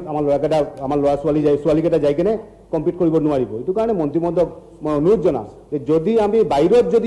ষ্টেণ্ডাৰ্ডৰ লগত যদি মিলিব লগা হয় যদি, তেনেহ'লে এপ্লাই আৰু ইণ্ডাষ্ট্ৰি ডিপাৰ্টমেণ্টে থাকিব লাগে। যদি নাথাকে যদি, তেনেহ'লে কিন্তু আমাৰ কিন্তু যি উদ্দেশ্যত এই ওমেন ইউনিভাৰ্চিটিটো বনোৱা হৈছে, এইটো উদ্দেশ্য সফল নহ'ব। এইটো কাৰণে মন্ত্ৰী মহোদয়ক মই অনুৰোধ জনাম এই দুইটা এপ্লাই আৰু ইণ্ডাষ্ট্ৰিটো ডিলিট কৰিব নালাগে, তাতে এজিডিটো থাকিব লাগে বস্তুটো। ইয়াতে যিটো প্ৰপ'জ বিলত প্ৰস্তাৱ কৰা হৈছে যে এপ্লাইড চায়েন্স এই বিষয়টো ইউনিভাৰ্চিটিৰ ছাবজেক্টৰ পৰা কৰ্তন কৰা হ'ব। এতিয়া আমি এমেণ্ডমেণ্টটো আনিছোঁ যে এপ্লাইড চায়েন্স, এপ্লাইড ৱাৰ্ডটোৰ সলনি এনভাইৰনমেণ্টেল ৱাৰ্ডটো লগাই দিব লাগে। তাৰমানে এনভাইৰনমেণ্টেল চায়েন্সটো বৰ্তমান বহুত প্ৰয়োজনীয়, গতিকে এপ্লাইড চায়েন্সটো টোটেলি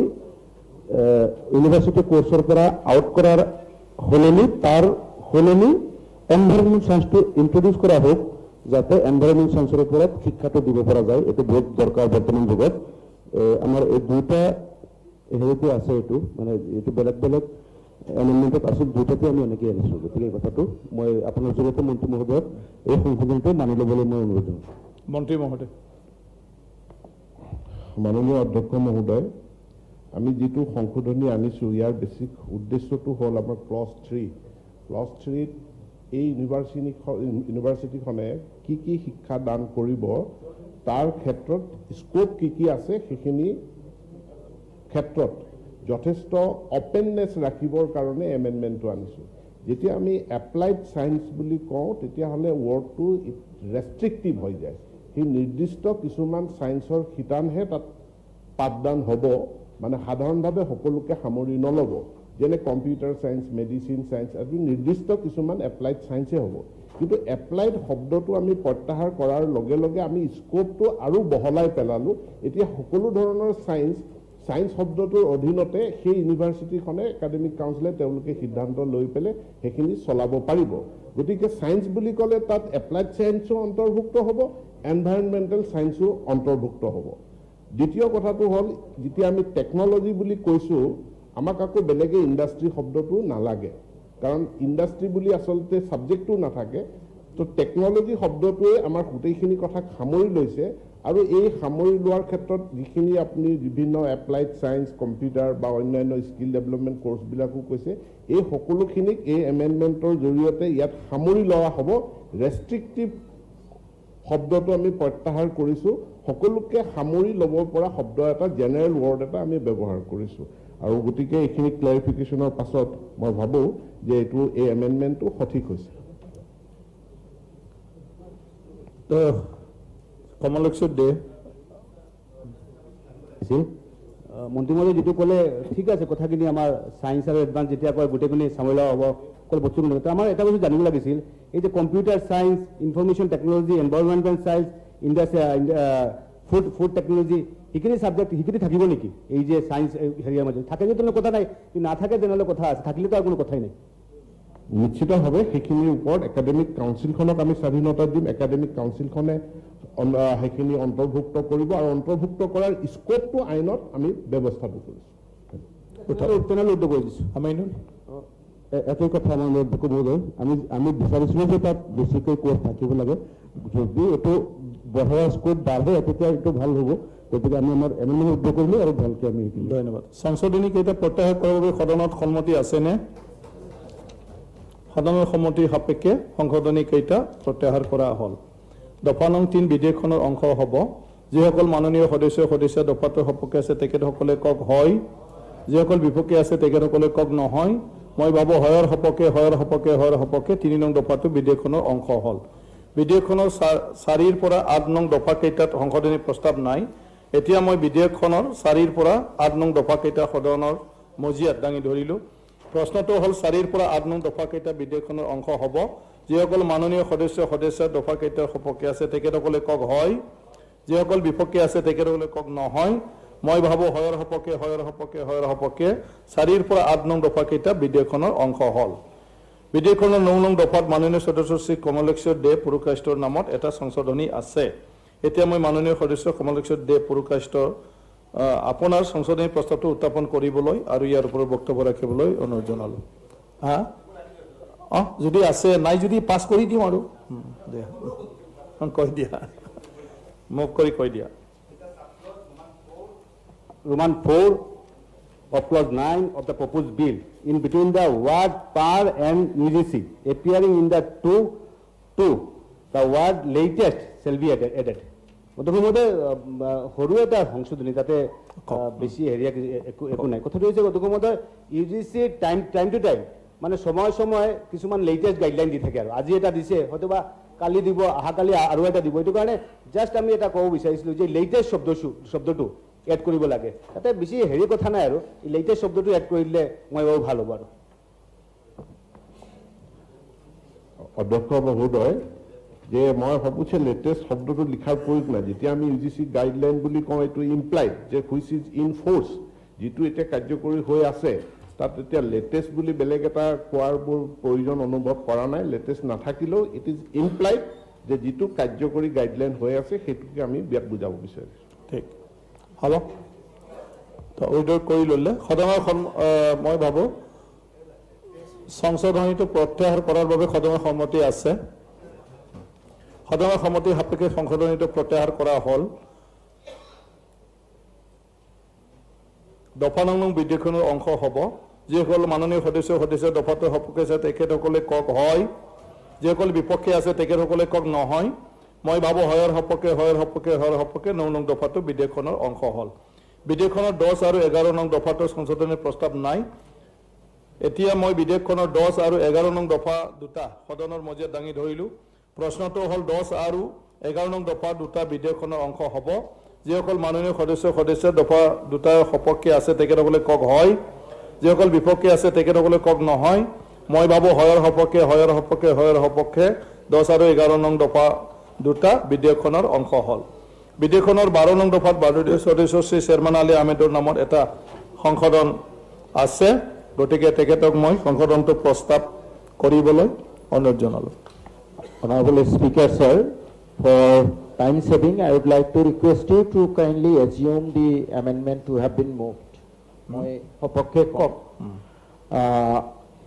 আমাৰ ইয়াতে যিটো এমেণ্ডমেণ্ট অনা হৈছে ইয়াত কোৱা হৈছে, মই ইমান ডিটেইললৈ নাযাওঁ, ভাইচ চেঞ্চেলৰ ঠাইত চেঞ্চেলৰ শব্দটো যোগ কৰিবলৈ প্ৰস্তাৱ কৰা হৈছে আৰু with the permission of the chancellor last লাইনত মই এতিয়া অৰিজিনেল এক্টৰ যিটো দফা সেইটো মই পঢ়ি দিছোঁ। The court shall meet at least twice a year on dates to be fixed by the vice chancellor.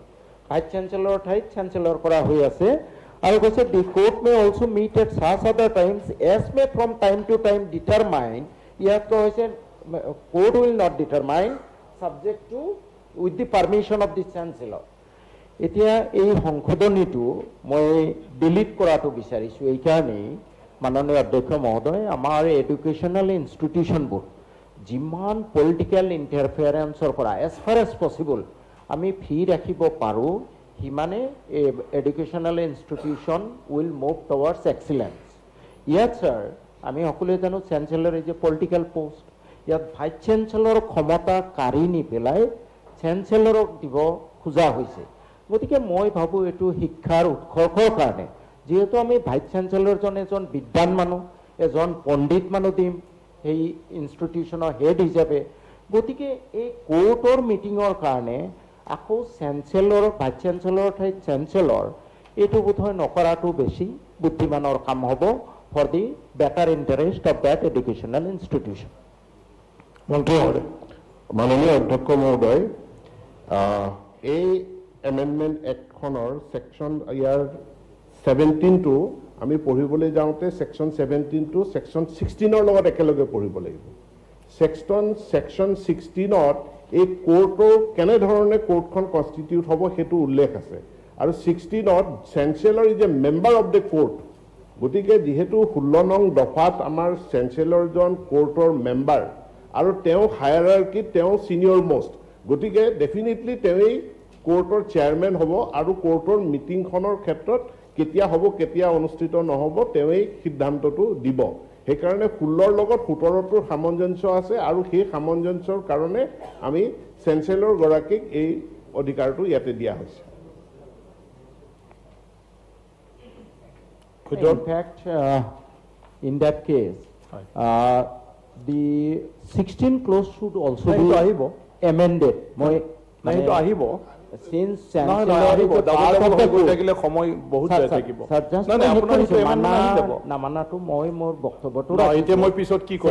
as a courtor onko. In that case, Montri Mode Jitukole, Chancellor courtor onko for Athoradia, Murbudre Halobo. Further amendment should be brought in. এতিয়া নহলে পিছত আনিলে ভাল তেখেতে যেটো কৈছে হিৰাৰ্কি এটো ঠিকই আছে but my opinion is that chancellor should be kept as away as possible from the university thank you মাননীয় অধ্যক্ষ মহোদয় তেখেতৰ অপিনিয়নৰ কাৰণে ধন্যবাদ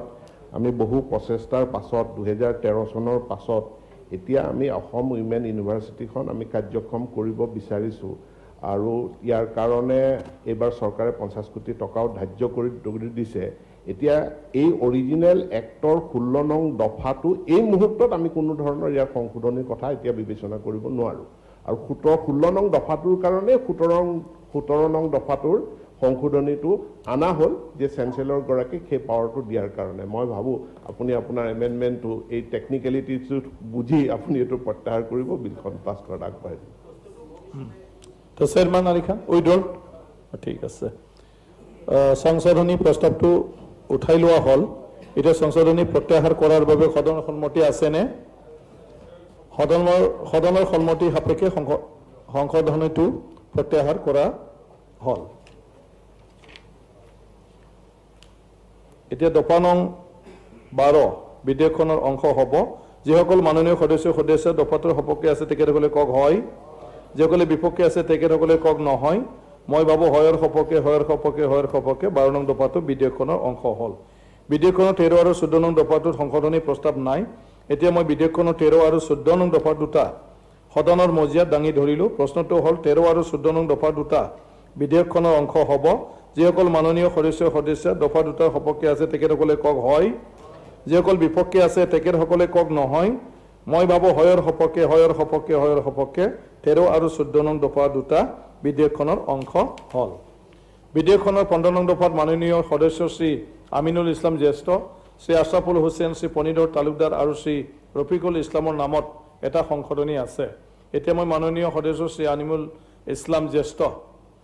আৰু তেখেতৰ সহযোগীক উত্থাপন কৰিবলৈ আৰু বক্তব্য ৰাখিবলৈ অনুৰোধ জনালো Honorable Speaker, sir, I beg to move in subclause Roman 2 of clause 15 of the proposed bill in between the words building and works occurring in line 4 the word and shall be inserted. It is a horo amendment aru etu mujhe maniboi lagibo karon etu sarkare jetu amendment bill anise তাত মানে যেটো construction committee আছিলে ইয়াৰ আগৰ এমেণ্ডমেণ্টত আমাৰ propose বিলটোত কনস্ট্ৰাকশন কমিটিৰ নামটো change কৰি ওয়াৰ্কস and building committee কৰা হৈছে বিল্ডিং এন্ড ওয়াৰ্কস কমিটি কৰা হৈছে কনস্ট্ৰাকশন কমিটিৰ নামটো চেঞ্জ কৰি তাৰ পৰৱৰ্তী যেটো এমেণ্ডমেণ্ট আমাৰ মন্ত্ৰী মহোদয় আনিছে সেই পৰৱৰ্তী এমেণ্ডমেণ্টত কিন্তু বিল্ডিং ওয়াৰ্কস কমিটি বুলি আহিছে মাজতে ভুলতে এণ্ড শব্দটো ড্ৰপ কৰি গ'ল গতিকে যদি এমটো নলগাই আকৌ বেলেগ এটা কমিটি বুজাব গতিকে এমটো ইয়াত সোমাই ল'লে এই নামটো মন্ত্ৰী মহোদয় মাননীয় অধ্যক্ষ মহোদয় এইটো অলপ ছপাশালৰ ভুল হৈছে আৰু এণ্ড শব্দটো বিল্ডিং আৰু ৱৰ্কছৰ মাজত এইটো থাকিব লাগে আৰু এই এমেণ্ডমেণ্টটো গ্ৰহণ কৰিব পৰা যায় হা গ্ৰহণ কৰিলে গ্ৰহণ কৰিলে একচেপ্ট কৰিলে তো প্ৰস্তাৱটো গ্ৰহণ কৰা হ'ল আৰু সদনৰ সন্মতি সাপেক্ষে সদনতো সন্মতি আছে গ্ৰহণ কৰাত সবৰে আছে না নাই মন্ত্ৰী ডাঙৰে আছে সদনৰ সন্মতি সাপেক্ষে সদনতে কি কয় সংশোধনটো গ্ৰহণ কৰা হ'ল দফা নং 15 বিধেয়কখনৰ অংশ হ'ব 15 নং দফাটো বিধেয়কখনৰ অংশ হ'ব যিসকল মাননীয় সদস্য দফাটো সপক্ষে আছে তেখেতসকলে কক হয় যিসকল বিপক্ষে আছে তেখেতসকলে কক নহয় মই ভাবো হয়ৰ সপক্ষে 15 নং দফাটো বিধেয়কখনৰ অংশ হ'ল বিধেয়কখনৰ 16 নং দফাত মাননীয় সদস্য শ্ৰী আমিনুল ইছলাম জ্যেষ্ঠ শ্ৰী আশৰাফুল হুছেইন শ্ৰী ফণীধৰ তালুকদাৰ আৰু শ্ৰী ৰফিকুল ইছলামৰ নামত এটা শ্ৰী চেয়াৰমান আলী আহমেদৰ নামত এটা মুঠ দুটা সংশোধনী আছে এতিয়া মই আমিনুল ইছলাম ডাঙৰীয়াক মুখ কৰিবলৈ অনুৰোধ জনালো আশৰাফুল মাননীয় অধ্যক্ষ মহোদয় in clause Roman 2 bracket A of clause 16 of the proposed bill the word to occurring in the line 2 shall be substituted by the word 3 অধ্যক্ষ মহোদয় এটা কৈ যাও উপস্থাপনটো কৰি ল'বনে কৈ যাও হ'ব মহোদয় যেটো মূল আইন তাতে আছিল যে একাডেমিক কাউন্সিলত নেশ্যনেল আৰু ইণ্টাৰনেশ্যনেল ৰেপিউট ইউনিভাৰ্চিটিৰ পৰা 5জনকৈ স্কলাৰক নমিনেটেড মেম্বাৰ হিচাপে লোৱা হ'ব কিন্তু এইবাৰ দেখা গৈছে যে এই সংশোধনীত বিচাৰিছে দুজন স্কলাৰকহে লোৱা হ'ব গতিকে আমি ভাবোঁ যে একেলগে 3জন কমাই 2জনলৈ নমাই নানি কাৰণ বাহিৰৰ স্কলাৰসকলৰ পৰা আমি বিভিন্ন ইনপুট পাব পাৰোঁ একাডেমিক ক্ষেত্ৰতে হওক বা অন্যান্য ক্ষেত্ৰতে হওক যাৰ বাবে আমি বিচাৰিছোঁ যে ইয়াতে অতি কমেও 3জন ৰখা হওক আৰু যেতিয়া ভিন্নমত হ'ব তেওঁলোকৰ মাজত তেতিয়া অন্ততঃ এফালে 2জন থাকিব আৰু এফালে এজন থকাৰো সম্ভাৱনা আছে তেতিয়া অন্ততঃ এটা বেলেঞ্চিং হ'ব তো গতিকে মহোদয় আমি ভাবোঁ যে সদনে এয়া বিবেচনা কৰিব 3জন স্কলাৰ ৰাখিব থেংক ইউ ঠিক চেয়াৰমেন আলী খান আপুনি মুভ কৰক আৰু একেবাৰতে কৈ দিয়ক Sir, the amendment may kindly be assumed to have been moved. মই কথাখিনিয়ে কৈছোঁ Sir, এই ক্লজটো আচলতে অৰিজিনেল এক্টলৈ যদি যাওঁ ক্লজ 16(3) অৰিজিনেল আইনখনৰ 22ৰ ৰোমান 4 সেকশ্যন 22ত আছে the academic council shall be the principal academic body. ইয়াত মানে একাডেমিক বডিটোৰ কথাহে কোৱা হৈছে আৰু সংশোধনীটো অনা হৈছে ইয়াত বিভিন্ন একাডেমিক কাউন্সিলত মেম্বাৰ থাকিব সিনিয়ৰ প্ৰফেসৰ 3 সিনিয়ৰ প্ৰফেসৰ থাকিব ৰিডাৰ থাকিব ভাইস চেঞ্চেলৰ থাকিব এক্সিকিউটিভ কাউন্সিলৰ মেম্বাৰ থাকিব কিন্তু ইয়াত অৰিজিনেল আইনখনত থকা ডিন অফ ফেকাল্টি এইটো ড্ৰপ কৰিব বিচৰা হৈছে এইটো বুজা নাই sir this is the academic council of the university they will determine the nature of the academic why the dean of faculties will not be there if it were not there the amendment should have been to include the dean of faculties that is what is my considered opinion মন্ত্ৰী মহোদয় একেবাৰতে দুইজনৰ উত্তৰ মাননীয় অধ্যক্ষ মহোদয় এটো academic কাউন্সিলখন সম্পৰ্কীয় আৰু এই একাডেমিক কাউন্সিলখনত ইয়াত এক্স অফিচিয়েল মেম্বাৰ হিচাপে কোন থাকিব ইয়াৰ আগৰ দফাটোত উল্লেখ কৰা আছে এতিয়া ইয়াত আমি 5জন স্কলাৰ আৰু আগৰ আইনখনত আছিলে যে 5জন স্কলাৰ তাতে লিখা আছিলে যে তেওঁলোকক নমিনেট কৰা হ'ব ফ্ৰম আউটসাইড দ্য ষ্টেট আমি ফ্ৰম আউটসাইড দ্য ষ্টেট সেই শব্দকেইটা আমি ডিলিট কৰিছোঁ অৰ্থাৎ ইয়াৰ স্কোপটো হ'ল যে আমি যিকোনো স্থানৰ পৰা সেই অসমৰো হ'ব পাৰে অসমৰ বাহিৰৰো হ'ব পাৰে যাতে এটা অপেন থাকে আমি স্কলাৰক ইয়াতে ল'ব পাৰোঁ আৰু যিহেতু এখন ইউনিভাৰ্চিটিখনৰ একাডেমিক কাউন্সিল ইয়াত যথেষ্টখিনি এক্স অফিচিয়েল মেম্বাৰ ইতিমধ্যে আছেই গতিকে তাৰ লগত আমি মাত্ৰ 2জন nominated member from among scholars nominate কৰাৰ প্ৰভিজনটো ৰাখিব বিচাৰিছোঁ আৰু যিটো ইয়াৰ লগত আৰু এটা ক্লজ আমি ডিলিট কৰিছোঁ এটা সাব পেৰা এটা য'ত department of science and technology Indian agricultural research তেওঁলোকৰ পৰাও ইণ্ডিয়ান কাউন্সিল অফ এগ্ৰিকালচাৰেল ৰিচাৰ্চৰ পৰাও মেম্বাৰ লোৱাৰ কথা উল্লেখ আছিলে আৰু সেই দফাটো আমি ইয়াতে ডিলিট কৰিছোঁ সেইখিনি আমি প্ৰয়োজন হোৱা নাই বুলি হৈছে বুলি আমি ভবা নাই বাকি যিখিনি আমাৰ এক্স অফিচিঅ মেম্বাৰ অৰ্থাৎ তেওঁলোকৰ পদবী সূত্ৰে তেওঁলোকে একাডেমিক কাউন্সিলৰ মেম্বাৰ হ'ব আৰু দুজন স্কলাৰ নমিনেটেড হ'ব এইখিনিক লৈ পেলাই আমাৰ একাডেমিক কাউন্সিলখন যথেষ্ট বুলি আমি বিবেচনা কৰিছোঁ আৰু সেইমতে মই সকলোকে বিবেচনা কৰিবলৈ অনুৰোধ জনাইছোঁ মাননীয় অধ্যক্ষ মহোদয় এই ডিন অফ ফেকাল্টিত যেটো অমিট কৰাৰ কথা কৈছে ডিন অফ ফেকাল্টিজ একাডেমিক কাউন্সিলত কিয় নাথাকিব এইটোৱে মোৰ প্ৰশ্ন মই বুজা নাই আচলতে মন্ত্ৰী মহোদয় মোৰ বোধেৰে ডিন অফ ফেকাল্টি যদি আগতে একাডেমিক কাউন্সিলত নাছিলে বৰঞ্চ আমি সংশোধন কৰি সোমাবহে লাগে কাৰণ মন্ত্ৰী মহোদয় academic curriculum of the university মন্ত্ৰী মহোদয় চেয়াৰমান আলী ডাঙৰীয়াই যিটো প্ৰস্তাৱ কৰিছে সেইটো হ'ল the sub clause 3 of clause 16 of the proposed bill এতিয়া এইটো হ'ল সাব ক্লজ 3 ক্লজ 4টো এইটো আমি ডিলিট কৰিছোঁ আৰু এইটো ডিলিট কৰাৰ মূল কাৰণটো হ'ল যে তেখেতে আমি ইয়াত যিখিনি মেম্বাৰ আমি ৰাখিছোঁ a nominee each of the vice chancellors of the universities in the state representing the faculties of science, engineering, technology, social science management. গতিকে তাৰ পৰা আমি ফেকাল্টি লৈছোঁ ডাইৰেক্টৰ অফ টেকনিকেল এডুকেশ্যন তেওঁ ex officio member all members of the executive council who are not otherwise members of the academic council all heads of department of the school of study and research to all heads of department of the school of study and research এইখিনি থকাৰ পাছত আকৌ dean of faculty ইয়াত বেলেগে আমি academic কাউন্সিলখনত member থাকিব লাগে বুলি ভাবা নাই তো ধন্যবাদ উইড্ৰল মন্ত্ৰীৰ বক্তব্য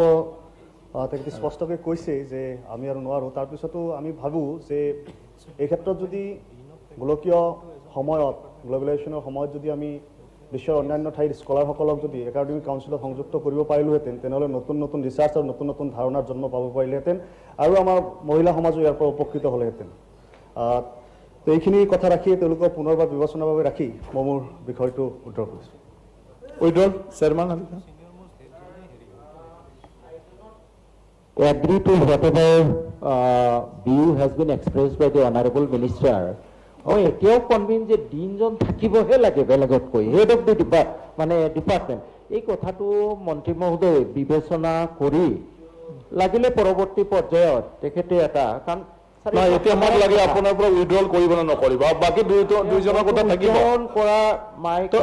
আপুনি বহুত এলাউইং ঠিক আছে উইড্ৰল নকৰে মই এতিয়া সংশোধনী দুটা সদনত দাঙি ধৰিলোঁ ইন সাব ক্লজ 2A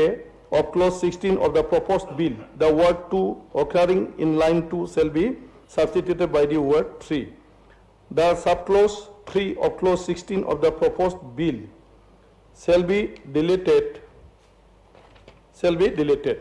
যিসকল মাননীয় সদস্য সংশোধনী দুটাৰ সপক্ষে আছে তেখেতসকলে কওক হয়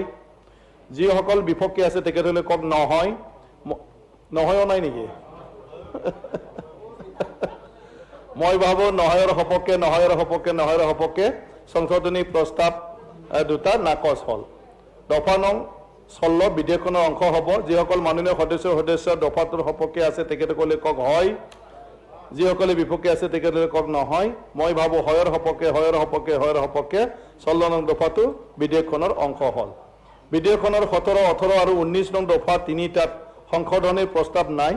এতিয়া মই বিধেয়কখনৰ 17 18 আৰু 19 নং দফা তিনিটা সদনৰ মজিয়াত দাঙি ধৰিলোঁ প্ৰশ্নটো হ'ল 17 18 আৰু 19 নং দফা তিনিটা বিধেয়কখনৰ অংশ হ'ব যিসকল মাননীয় সদস্য দফা কেইটাৰ সপক্ষে আছে তেখেতসকলে কওক হয় যিসকল বিপক্ষে আছে তেখেতসকলে কওক নহয় মই ভাবো হয়ৰ সপক্ষে 17 18 আৰু 19 নং দফা তিনিটা বিধেয়কখনৰ অংশ হ'ল বিধেয়কখনৰ 20 নং দফাত মাননীয় সদস্য চেয়াৰমান আলী আহমেদৰ নামত এটা সংশোধনী আছে মাননীয় চেয়াৰমান Ali Also, sir, I would like to request you to kindly assume that the amendment has been moved. মূল কথাটো হ'ল ইয়াতে sir, finance committee কথা আছে, original actot আছে, the finance committee with a person deputed by the executive council as chairman. Executive council finance committee to chairman দিব. আৰু আমাৰ সংশোধনীত কোৱা হৈছে যে the existing provision of the following shall be substituted, namely the vice chancellor shall be the chairperson of the finance committee. ইয়াতে sir vice চেঞ্চেলৰক এই finance কমিটিৰ চেয়াৰমেন কৰাতকৈ মই ভাবোঁ যে executive council will be in a better position to depute who should be the chairman of the finance committee. গতিকে এইটো মই ডিলিট কৰাটো বিচাৰিছোঁ, অৰ্থাৎ অৰিজিনেল আইনত যি আছে যে চেয়াৰমেন ফাইনেন্স কমিটিৰ চেয়াৰমেনটো এক্সিকিউটিভ কাউন্সিলে ডিচাইড কৰিব, সেইটোৱে থাকক বুলি মই ভাবোঁ। মন্ত্ৰী মহোদয়। মাননীয় অধ্যক্ষ মহোদয়, ভাইচ চেঞ্চেলৰ ফাইনেন্স কমিটিখনৰ চেয়াৰমেন ভাইচ চেঞ্চেলৰে থাকিব বুলি এইকাৰণে বিবেচনা কৰা হৈছে যে ভাইচ চেঞ্চেলৰজনে সেই তাৰে হেড অফ দ্য ইনষ্টিটিউশ্যন, মানে চেঞ্চেলৰ তলতে। এতিয়া এইখন তেওঁৰ একচেটিয়াভাৱে তেওঁ ক্ষমতাটো নাপায়। কমিটিখনৰ মেম্বাৰ কোন কোন হ'ব এক্সিকিউটিভ কাউন্সিলে ক'ব। সেই কমিটিখনৰ সভাপতিজন, তাৰ কমিটিখনৰ মুৰব্বীজন, সেইজন ভাইচ চেঞ্চেলৰ থাকিব। আগতে আছিলে যে তাক বেলেগ এজনক নমিনেট কৰি দিব, তো বেলেগ এজনক নমিনেট কৰি দিয়াৰ লগে লগে বহুতখিনি কনফ্লিক্টিং চিটুৱেশ্যন আহে। গতিকে ভাইচ চেঞ্চেলৰ গৰাকীৰ ওপৰত আমাৰ পূৰ্ণ আস্থা ৰাখি তেখেতে সুচাৰুৰূপে যাতে এখন কমিটিক লৈ পেলাই ইউনিভাৰ্চিটিখনক আগুৱাই নিব পাৰে, সেই কামখিনিৰ সুচল হোৱাৰ কাৰণে আমি কৈছোঁ যে ভাইচ চেঞ্চেলৰ গৰাকীয়ে এই ফাইনেন্স কমিটিখনৰো দায়িত্ব ল'ব লাগে। আৰু মই যতদূৰ জানো যে চেণ্ট্ৰেল ভিজিলেন্স কমিটিও বহু ক্ষেত্ৰত এনেকুৱা অনুমোদন দি ৰাখিছে যে এটা অনুষ্ঠানৰ মুৰব্বী কাৰ্যবাহী বিষয়াজন বা পদবীধাৰীজন তেওঁই ইম্পৰ্টেণ্ট ফিনেন্স মেটাৰৰ কমিটিবিলাকৰ তেওঁই মুৰব্বী হোৱাটো উচিত, তেতিয়াহে কামবিলাক বেছি স্মুথলি আগবাঢ়ে। ধন্যবাদ। উঠাব মাননীয় অধ্যক্ষ মহোদয়, আমাৰ এই মই অলপ নালাগে আৰু সময় নাই, ৰাতি হ'ব। দিব দিয়ক ছাৰ। ছাৰ আমাৰ এই ডেমক্ৰেটিক ছেটআপ উত্তৰ দিলে ইয়াতো আপুনি ডিবেট টাইপ হ'লেতো নহ'ব, আপুনি মুভ কৰিছে না পিছত পাছ কৰাই ল'ব, মোৰ কোনো কথা নাই, মোৰ অপিনিয়নটো এক্সপ্ৰেছ কৰিব দিব লাগিব নাই ছাৰ। আপুনি এক্সপ্ৰেছ কৰিলে অলপ আগত। ছাৰ আমাৰ এই ডেমক্ৰেটিক ৰিপাব্লিক ছেটআপত এনেকুৱা কিছু পদ আছে যিবোৰ টিটুলাৰ হেড, মানে জাষ্ট নাম মাত্ৰ, যেনে ৰাষ্ট্ৰপতি, তেওঁ আমাৰ কাণ্ট্ৰিখনৰ এডমিনিষ্ট্ৰেশ্যনত নোসোমায়। Governor, he just titular head of the state, তেওঁ এই গভৰ্ণমেণ্ট কেনেকৈ ফাংচন কৰিব ভিতৰত নোসোমায়। Same is the case with Chancellor. মন্ত্ৰী ডাঙৰে কনষ্টিটিউচনেল মন্ত্ৰী ডাঙৰেও ৰিপ্লাই দিছে। আপুনি মানা নাই, মই এতিয়া কমিটি আদি এইবোৰত আপুনি কোৱাটো হ'ব লাগে, এইফালেতো হ'ব লাগে, এইটো হ'ব নালাগে, এইটোতো নহয়। এইকাৰণে ইয়াত আহিছে। ঠিক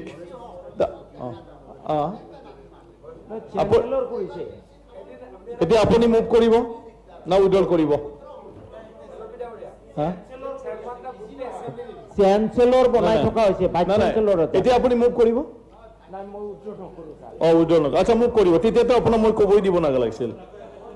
মই এতিয়া সংশোধনীত সদনত দাঙি ধৰিলোঁ, তেখেতে উইড্ৰল নকৰে। The clause 20 of the proposed bill shall be deleted. যিসকল মাননীয় সদস্য সংশোধনীৰ সপক্ষে আছে তেখেতসকলে কওক হয়, যিসকল বিপক্ষে আছে তেখেতসকলে কওক নহয়। মই ভাবোঁ নহয়ৰ সপক্ষে সংশোধনী প্ৰস্তাৱটো নাকচ হ'ল। দফা নং 20 বিধেয়কখনৰ অংশ হ'ব। যিসকল মাননীয় সদস্য দফাটোৰ সপক্ষে আছে তেখেতসকলে কওক হয়, যিসকল বিপক্ষে আছে তেখেতসকলে কওক নহয়। মই ভাবোঁ হয়ৰ সপক্ষে 20 নং দফাটো বিধেয়কখনৰ অংশ হ'ল। বিধেয়কখনৰ 21 নং দফাটো সংশোধনীৰ প্ৰস্তাৱ নাই। এতিয়া মই বিধেয়কখনৰ 21 নং দফাটো সদনৰ মজিয়াত দাঙি ধৰিলোঁ। প্ৰশ্নটো হ'ল 21 নং দফাটো বিধেয়কখনৰ অংশ হ'ব। যিসকল মাননীয় সদস্য দফাটোৰ সপক্ষে আছে তেখেতসকলে কওক হয়, যিসকল বিপক্ষে আছে তেখেতসকলে কওক নহয়। মই ভাবোঁ হয়ৰ সপক্ষে 21 নং দফাটো বিধেয়কখনৰ অংশ হ'ল। বিধেয়কখনৰ 22 নং দফাত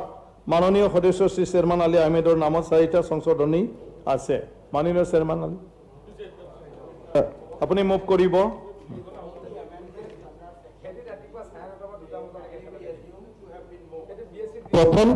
প্ৰথমটোতো এইটো গ্ৰামেটিকেল মিষ্টেক আছে।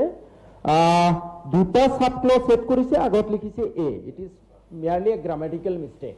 এটো ডিলিট কৰি নিউ সাব ক্লজেছ 6 and 7 আৰু থাৰ্ড 7ত আছে 1 উমেন মেম্বাৰ। যেতিয়া 1 হৈ গ'ল, it should be 1 women member. Both these two are just grammatical mistake. গতিকে মই ভাবো এইটো মাননীয় মন্ত্ৰী মহোদয়ে মানি ল'ব। মন্ত্ৰী মহোদয় হয়, যিটো মাননীয় অধ্যক্ষ মহোদয় ইয়াতে গ্ৰামেটিকেল মিষ্টেক এটা আছে আৰু এইটো মই গ্ৰহণ কৰিছোঁ যে এইটো ডিলিট হ'ব আৰু উইমেন শব্দটোৰ কাৰেকশ্যন হ'ব। তো গ্ৰহণ কৰি ল'লে সংশোধনী প্ৰস্তাৱটো। তো মই ভাবোঁ সদনৰ ইয়াত সন্মতি আছে গ্ৰহণ কৰাৰ। ঠিক, এতিয়া দফা নং 22 বিধেয়কখনৰ অংশ হ'ব। যিসকল মাননীয় সদস্য এটা ক্লজ কৈছো, এটা সাব ক্লজ কৈছো। আৰু আছে এটা, হয় হয়, কোনটো কৈ দিয়ক, মই কৰি দি দিম। 2213 2213ত আছে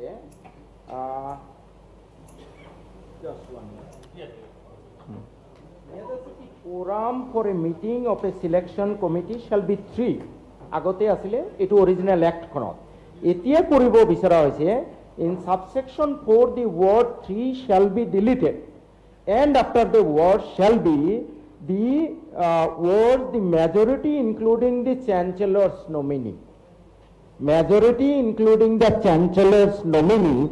and the domain expert shall be inserted. Domain expert to moi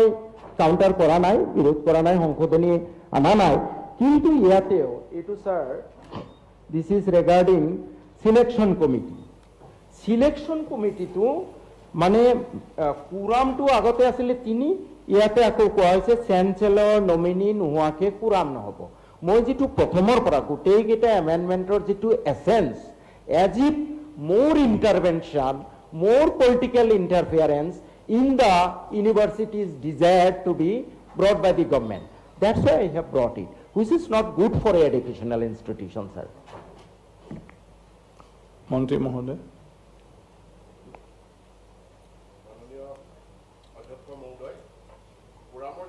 কোৱা হৈছে কোৰামত যিখিনি কমিটি আমি গঠন কৰিছোঁ সেই কমিটিৰ মেজৰিটি সাপেক্ষে কোৰামটো হ'ব। তাত কাৰোবাক আমি চেঞ্চেলৰ নমিনীজন যেতিয়া তাত কমিটিখনৰ মেম্বাৰ হয়, গতিকে তেখেতৰ উপস্থিতিটো, তেখেতৰ সংখ্যাটো, তেখেতৰ ভোটটো কাউণ্ট কৰিবই লাগিব। গতিকে including the nominee of the chancellor এই কথাটো লিখা হৈছে। নাই, আপুনি তিনিটাও উৰ্দু নকৰাকৈ থাকক না, আমি একবাৰতে মোচনটো পাছ কৰি ল'ম। নাই নাই, দিগদাৰ হয় না, চবেই যদি ৰাতি 6টা-7টালৈকে থাকে, ন' প্ৰব্লেম। গতিকে আপুনি একেবাৰতে কৰক, মানে কৈ দিয়ক, একেলগে কৈ দিয়ক, আপুনি একেলগে মুভ কৰক চব, আৰু কি কৈ কওক, আপুনি একেবাৰতে মুভ কৰি পেলাই আপুনি কওক। 22(6) আছিলে অৰিজিনেল এক্টৰ 26(6) এইটো আপুনি একেবাৰতে কৰি দিব।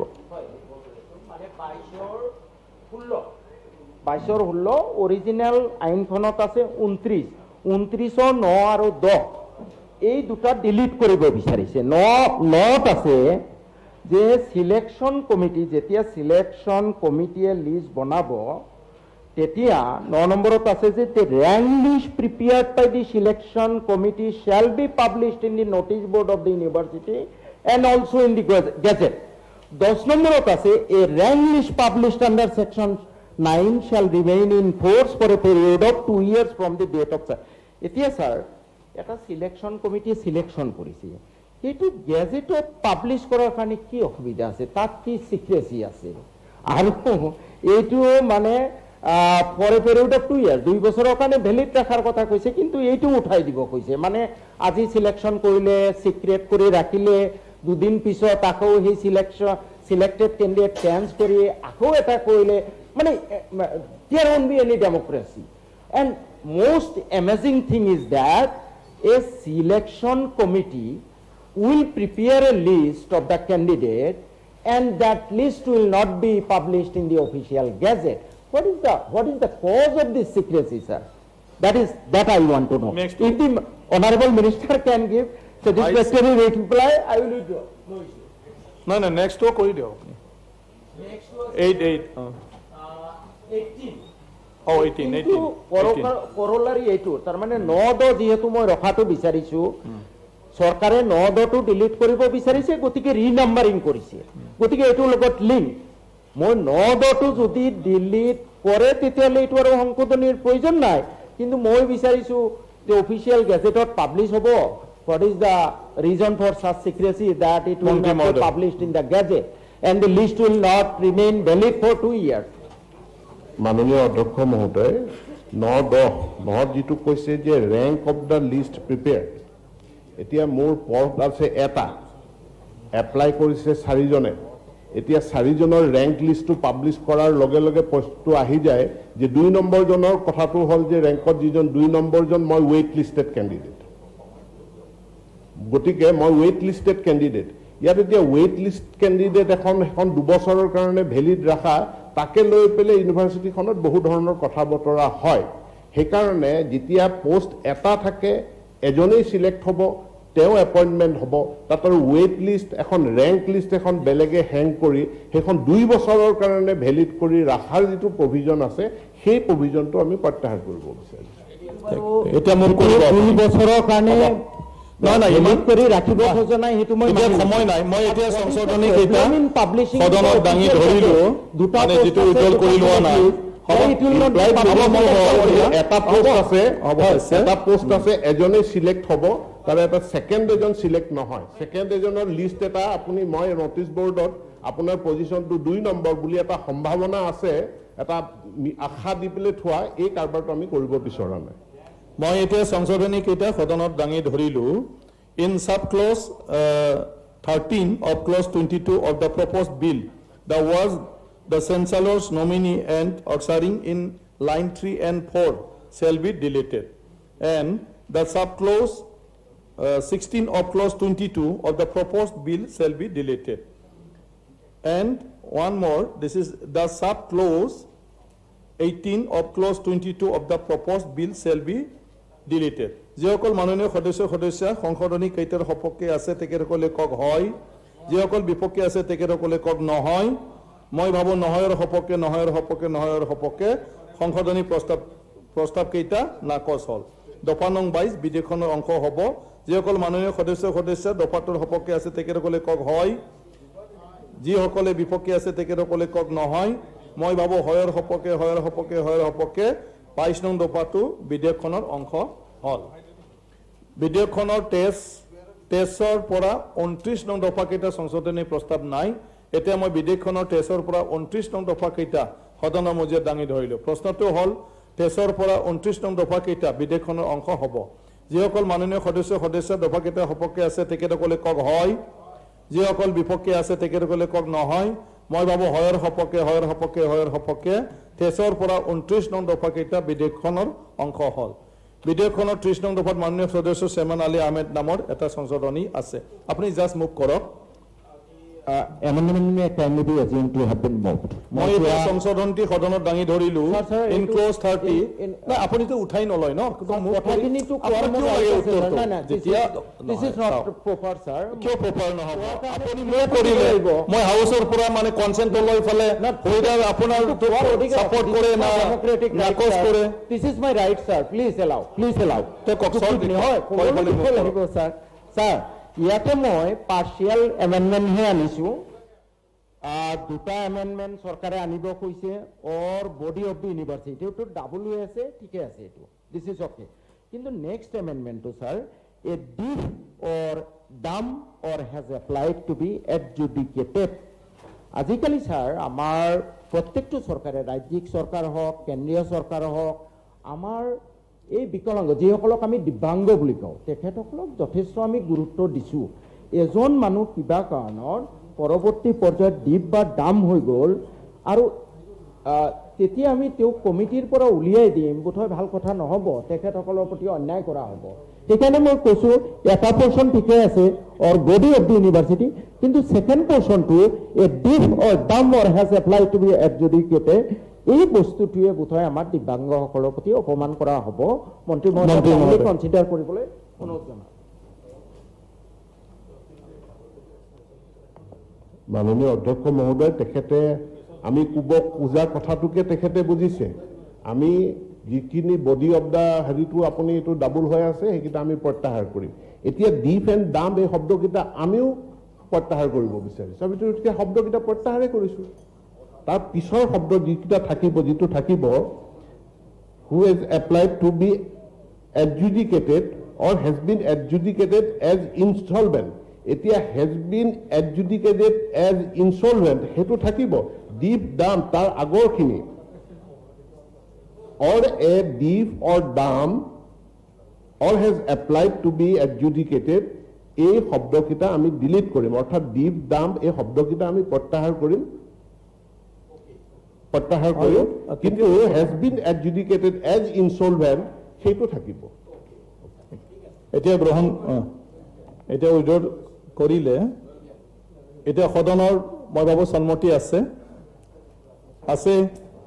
সদনৰ সন্মতিৰ সাপেক্ষে সংশোধনী প্ৰত্যাহাৰ কৰা হ'ল যিসকল মাননীয় সদস্য সংশোধনীটোৰ সপক্ষে আছে দফা নং 30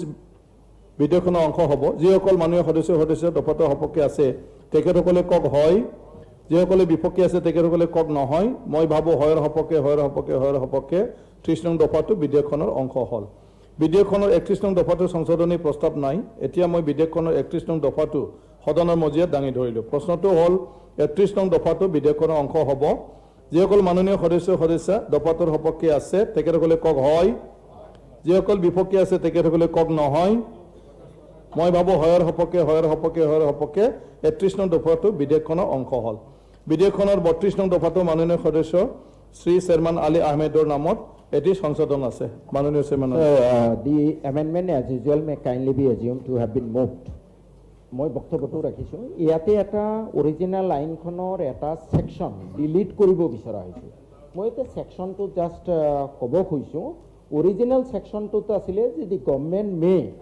at any time and shall on expiry of 10 years from the commencement of this ordinance or act and thereafter at the expiration of every 10 years by order published in the official gazette constitute a commission which shall consist of a chairman and such other members not exceeding 5 as the government may appoint and such order shall define the procedure to be followed by the commission. The commission shall inquire into the working of the university during the period, the financial position of the university and any chance to be made in the provisions of this act and such other matter. এই কথাটো sir ভালো কারণে ইয়াতে একটত আছিল যে প্রতি 10 বছর মূরে মূরে সরকারে এটা কমিশন কৰি দিব কমিশনে ইউনিভাৰ্সিটিটো সেই প্ৰেসিডিং 10 ইয়াৰ্সত কি মানে পাৰফৰমেন্স কইলে ওয়াৰ্কিংটো কেনেকুৱা হ'ল ফাইনান্সিয়াল পজিশন কেনেকুৱা হ'ল আৰু কিবা মডিফাই কৰিব লাগে নেকি that is a very progressive idea এই আইডিয়াটো কিয় ডিলিট কৰিব বিচৰা হৈছে স্যাৰ এটো ভালে সৰকাৰে দিব কমিশন মন্ত্ৰী মহোদয় এই আইনখনৰ সংশোধনীৰ প্ৰক্ৰিয়াটোত চেঞ্চেলৰ গৰাকীও সম্পূৰ্ণৰূপে জড়িত ইয়াৰ যিমানখিনি সংশোধনী আনিছে এতিয়া ইউনিভাৰ্চিটি এখনৰ ইয়াৰ কাৰণে এই বিশেষ প্ৰভিজনটো যে the government may at any time and shall on the commission to expiry of 10 years from the commencement of the act and inquiry into the মাজতে এইটো প্ৰিণ্টিং মিষ্টেক হৈছে গতিকে ইউনিভাৰ্চিটিবিলাক আমি to the maximum extent possible আমি autonomous হ'ব লাগে ইউনিভাৰ্চিটিবিলাকৰ তেওঁলোকৰ নিজস্ব এটা আইনী ব্যৱস্থা আছে য'ত এখন কোৰ্ট আছে য'ত এখন এক্সিকিউটিভ কাউন্সিল থাকে য'ত এখন ফিনেন্সিয়েল কমিটি থাকে য'ত এখন একাডেমিক কাউন্সিল থাকে সেই অথৰিটিটোৰ ওপৰত এক্সিকিউটিভৰ হস্তক্ষেপ বা যদি এনেকুৱা এটা সম্ভাৱনা থাকে যে তেওঁলোকৰ ওপৰত এটা এনকুৱাৰী কৰি থকা এই ইউনিভাৰ্চিটিখনৰ যিটো স্বায়ত্তশাসিত ক্ষমতা বা ষ্টেটাছ তাক ক্ষতিগ্ৰস্ত কৰে আৰু কামবিলাকৰ অগ্ৰগতিত এটা ব্ৰেক লগাই থৈ দিয়ে গতিকে যিমানে ব্ৰেকৰ পৰিমাণ বেছি হ'ব সিমানে স্লো হ'ব তেওঁ ইউনিভাৰ্চিটিখনৰ অগ্ৰগতিটো সেইকাৰণে এই দফাটো আমি প্ৰত্যাহাৰ কৰিব বিচাৰিছোঁ মাননীয় মন্ত্ৰী মহোদয়ৰ মোটিভটো ভাল যেন লাগিছে কিন্তু কথা হ'ল on the one hand political involvement is being increased at every step titular head chancellor kani protecto committee finance committee humoa hoise anfale di sarkare jihetu toka die it is my feeling sarkare proti se ei bochor 25 koti ke muk hek koribo dio chancellor kami finance committee naam chancellor court chairman finance committee চেঞ্চেলৰৰ permission লাগিব হ্যাঁ হেতু লাগিব মানে কি কয় vice চেঞ্চেলৰ যেন হ'ব মানে ফাইনেন্স কমিটিৰ চেয়াৰম্যান চেঞ্চেলৰ নহয় এনিৱে এটা যেহেতু সৰকাৰে টকা দিয়ে যোৱা বছৰ বুথয় বাজেটত 25 কোটিকে আমাৰ গুৱাহাটী এতিয়া 10 বছৰ মূৰত সৰকাৰ তো আপোনালোকৰে আছে আপোনালোকে দিয়া টকা সদব্যৱহাৰ হৈছে নাই সেইটো চোৱাত মই ভাবোঁ একো অসুবিধা নাই বৰঞ্চ it is a very progressive step আৰু এই যিটো হয় আপুনি এটা কথা কৈছে চেঞ্চেলৰ তাত সোমাই আছে চেঞ্চেলৰ যেতিয়া বিভিন্ন কমিটিত সোমাই যাব the inquiry by external committee seems to be odd কিন্তু সেই ফালৰ পৰা চাবলৈ গ'লে গভৰ্ণৰৰ নামতেতো আমি এডমিনিষ্ট্ৰেশ্যন চলাই আছোঁ আৰু আমি ইনকুৱাৰীও কৰাই আছোঁ চব গতিকে আই থিংক ইট শুড কণ্টিনিউ অধ্যক্ষ মহোদয় বিশ্ববিদ্যালয় এখন পৰিচালিত হ'বৰ কাৰণে বহুত ডিভাইচ আছে বহুত ছিষ্টেম আছে ইউনিভাৰ্চিটি গ্ৰাণ্ট কমিশ্যন আছে আমাৰ চৰকাৰখনৰো বহুতখিনি এক্সিকিউটিভ অথৰিটি য'ত য'ত থাকে সেইখিনি আছে ইউনিভাৰ্চিটিখনৰ কাৰণে এই বিধানসভাই প্ৰস্তুত কৰি দিয়া আইন আছে তাৰ কাৰণে ষ্টেটিউট আছে বিভিন্ন কমিটি আছে তাৰ ওপৰঞ্চি আৰু এখন যেতিয়াই মন গ'লে তেওঁলোকৰ ওপৰত এনকুৱাৰী কৰি দিব পৰা কমিটি গঠনৰ এই দফা এটা আইনখনত থাকিব নালাগে বুলি আমি বিবেচনা কৰিছোঁ চ আপুনি মুভ কৰিব আপুনি উইড্ৰল নকৰে ঠিক মই এতিয়া সংশোধনটো সদনত দাঙি ধৰিলোঁ the clause 32 of the proposed bill shall be deleted যিসকল মাননীয় সদস্য সংশোধনীটোৰ সপক্ষে আছে তেখেতসকলে কওক হয় যিসকলে বিপক্ষে আছে তেখেতসকলে কওক নহয় মই ভাবোঁ নহয়ৰ সপক্ষে সংশোধনী প্ৰস্তাৱটো নাকচ হ'ল দফা নং 32 বিধেয়কখনৰ অংশ হ'ব যিসকল মাননীয় সদস্য দফাটোৰ সপক্ষে আছে তেখেতসকলে কওক হয় যিসকল বিপক্ষে আছে তেখেতসকলে কওক নহয় মই ভাবোঁ হয়ৰ সপক্ষে 32 নং দফাটো বিধেয়কখনৰ অংশ হ'ল বিধেয়কখনৰ 33 নং দফাটোৰ সংশোধনী প্ৰস্তাৱ নাই এতিয়া মই বিধেয়কখনৰ 33 নং দফাটো সদনৰ মজিয়াত দাঙি ধৰিলোঁ প্ৰশ্নটো হ'ল 33 নং দফাটো বিধেয়কখনৰ অংশ হ'ব যিসকল মাননীয় সদস্য দফাটোৰ সপক্ষে আছে তেখেতসকলে কওক হয় যিসকলে বিপক্ষে আছে তেখেতসকলে কওক নহয় মই ভাবোঁ হয়ৰ সপক্ষে 33 নং দফাটো বিধেয়কখনৰ অংশ হ'ল বিধেয়কখনৰ 1 নং দফা সংক্ষিপ্ত নাম পৰিসৰ আৰু আৰম্ভণত কোনো সংশোধনীৰ প্ৰস্তাৱ নাই এতিয়া মই বিধেয়কখনৰ 1 নং দফা সংক্ষিপ্ত নাম পৰিসৰ আৰু আৰম্ভৰ সদনত দাঙি ধৰিলোঁ প্ৰশ্নটো হ'ল বিধেয়কখনৰ 1 নং দফা সংক্ষিপ্ত নাম পৰিসৰ আৰু আৰম্ভণ বিধেয়কখনৰ অংশ হ'ব যিসকল মাননীয় সদস্য দফাটোৰ সপক্ষে আছে তেখেতসকলে কওক হয় যিসকল বিপক্ষে আছে তেখেতসকলে কওক নহয় মই ভাবোঁ হয়ৰ সপক্ষে বিধেয়কখনৰ 1 নং দফা সংক্ষিপ্ত নাম পৰিসৰ আৰু আৰম্ভণ বিধেয়কখনৰ অংশ হ'ল মাননীয় শিক্ষামন্ত্ৰীক বিধেয়কখন পাৰিত কৰাৰ বাবে প্ৰস্তাৱ উত্থাপন কৰিবলৈ অনুৰোধ জনালোঁ মাননীয় মন্ত্ৰী মহোদয় বিধেয়কখন পাৰিত কৰাৰ বাবে প্ৰস্তাৱ কৰিবলৈ অনুৰোধ জনাইছোঁ মাননীয় অধ্যক্ষ মহোদয় the Assam women university amendment bill 2021 পাৰিত কৰাৰ বাবে মই সদনত প্ৰস্তাৱ উত্থাপন কৰিলোঁ এতিয়া মই প্ৰস্তাৱটো অনুমোদনৰ বাবে সদনত দাঙি ধৰিলোঁ প্ৰস্তাৱটো হ'ল the Assam women's university amendment bill 2021 পাৰিত কৰা হওক যিসকল মাননীয় সদস্য প্ৰস্তাৱটোৰ সপক্ষত আছে তেখেতসকলে কওক হয় যিসকল বিপক্ষে আছে তেখেতসকলে কওক নহয় মই ভাবোঁ হয়ৰ সপক্ষে প্ৰস্তাৱটো পাৰিত কৰা হ'ল বিধেয়কখনত পাৰিত কৰা হ'ল সদন অহা ইংৰাজী 12/8/2021 তাৰিখৰ পুৱা 9:30 বজালৈ স্থগিত ৰখা হওক